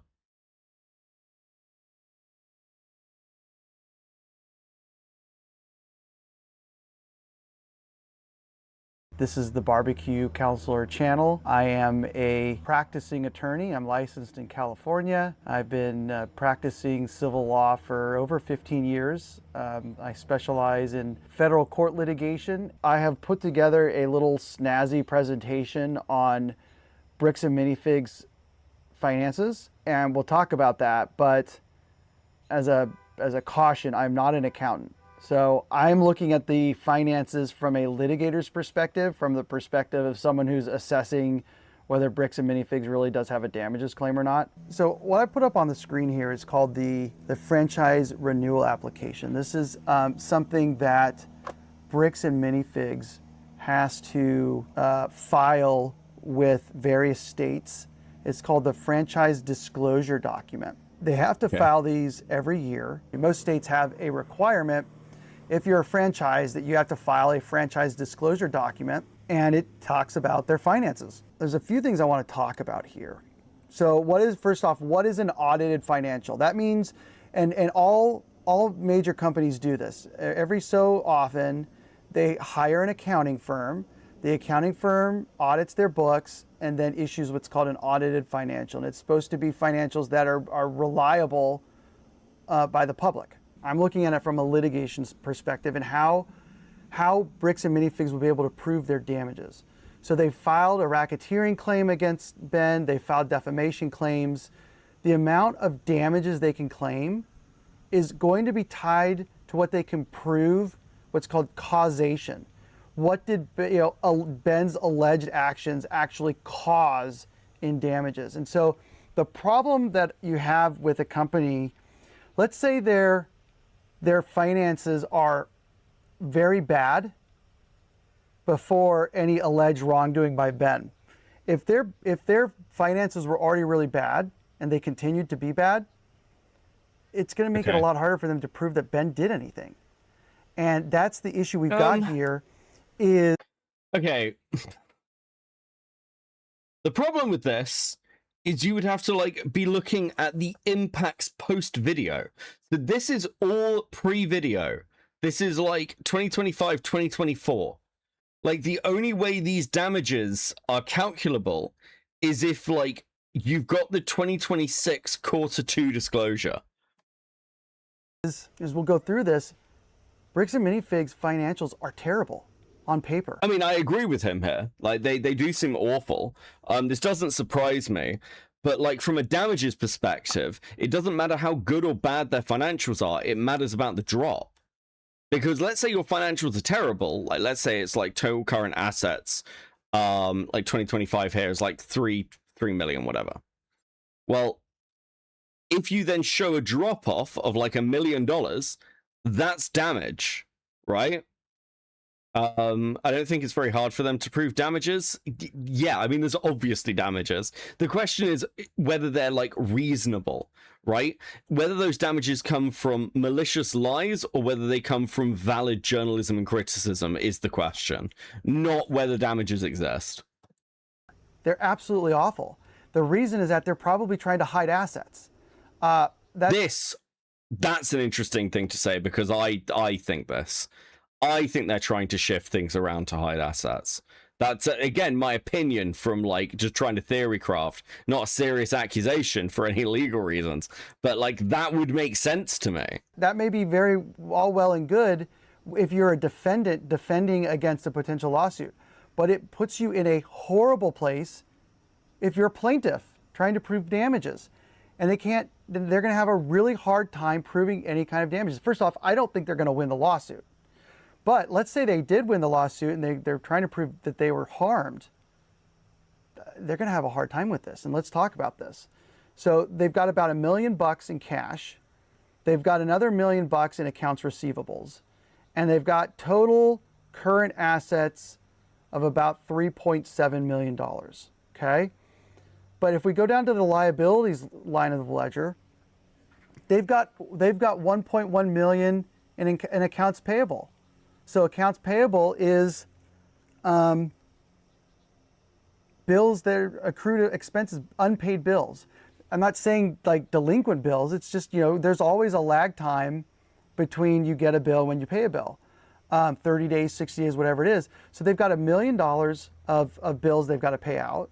Okay. They've got $1 million of gift card liability, meaning people have bought gift cards. So they've gotten revenue for the gift cards. But those gift cards haven't been redeemed, so they're going to have to pay out inventory for the gift cards. Then they've got something called deferred revenue, 2.6, almost $2.7 million. Well, what's deferred revenue? That's all those franchise fees that they've gotten for like new franchisees.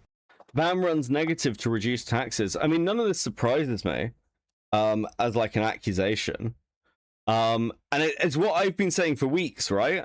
That there is more stuff here that like BAM is worried about beyond this story. Like that is their fear. So I guess this kind of confirms my theory, I guess, or at least like adds more credit to my theory.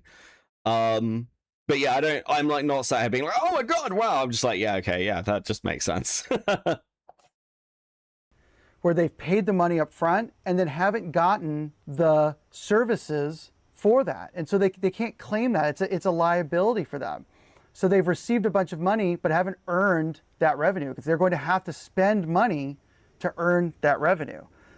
So at the end of the day, that leaves them with total current liabilities of $5.4 million. That's more than the $3.7 million in current assets. Now there's other assets here, right? There's some right to use, there's some property and equipment, intangible assets, but none of that is cash. None of that is the state of the business. So if I'm a litigator representing a defendant against this particular plaintiff, I'm pointing out that their liabilities vastly exceed their cash on hand. That's not a good place to be for a business. They've got a total amount of stockholders' equity. So the equity, that's the people who own the business. How much? Okay. What we're looking at here is at the beginning of what's called the franchise disclosure document. This is after the audited financials, but this is a document that is publicly available to the potential franchisee, and it's something that the state governments require them to issue so that they can look, so that a franchisee can make an informed decision. Is this a company I want to get in bed with? And in here, so there's all sorts of interesting stuff, but special risks to consider about this franchise. So these are the things that the government tells the franchisor you have to disclose so that the franchisees can make informed decisions. There was an issue of some out-of-state dispute resolution, mandatory minimum payments. But here's the thing I really wanted to flag for folks. The franchisor's financial condition, as reflected in its financial statements, which we just looked at, calls into question the franchisor's financial ability to provide services and support you. This is a statement that the government has forced Bricks and Minifigs to make based on the state of their finances. So again, litigators and accountants look at things differently. So one thing that you sometimes see with company takeovers, because you got to remember the CEO, the current CEO and the current CFO didn't build Bricks and Minifigs. It's not their baby. I wonder if part of this is gutting the company down. This happens every now and again, where like you gut the company down, you take what you can, and then you sell off what remains, and just try and like basically flip profit from devaluing the business. No, it's interesting to see. At any rate, we'll see what comes out of this. I'm gonna have a cigarette. And chat to you guys. Before we wrap up, because it is hot and I'm tired, and I'm going to send you over to probably Himpleton next. Himpleton on. I think I saw Himpleton doing something. I'll send you over to Himpleton next. Hold on 1 second. What's that? Yeah. Oh. Interesting. Hold on. Are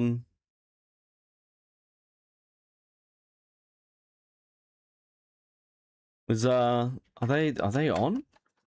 Is MLS on? Yes. MLS is on. I'll send you over to MLS next. We'll send you over there. Okay. Good stream, best I've seen so far on this topic. Thank you. Yeah, I mean, look, I'm still like, my major opposition is still to the company, but that video is not good. That new video is not good. It like, dude, I need to see some timeline shit. This is a fucking mess. It's a fucking mess, bro.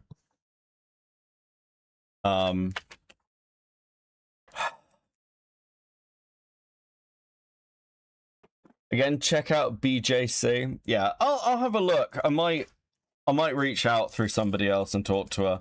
As I said, I've got an interesting history with her because she like accused me of being a psyop for Keemstar and Mr. Beast like 2 years ago.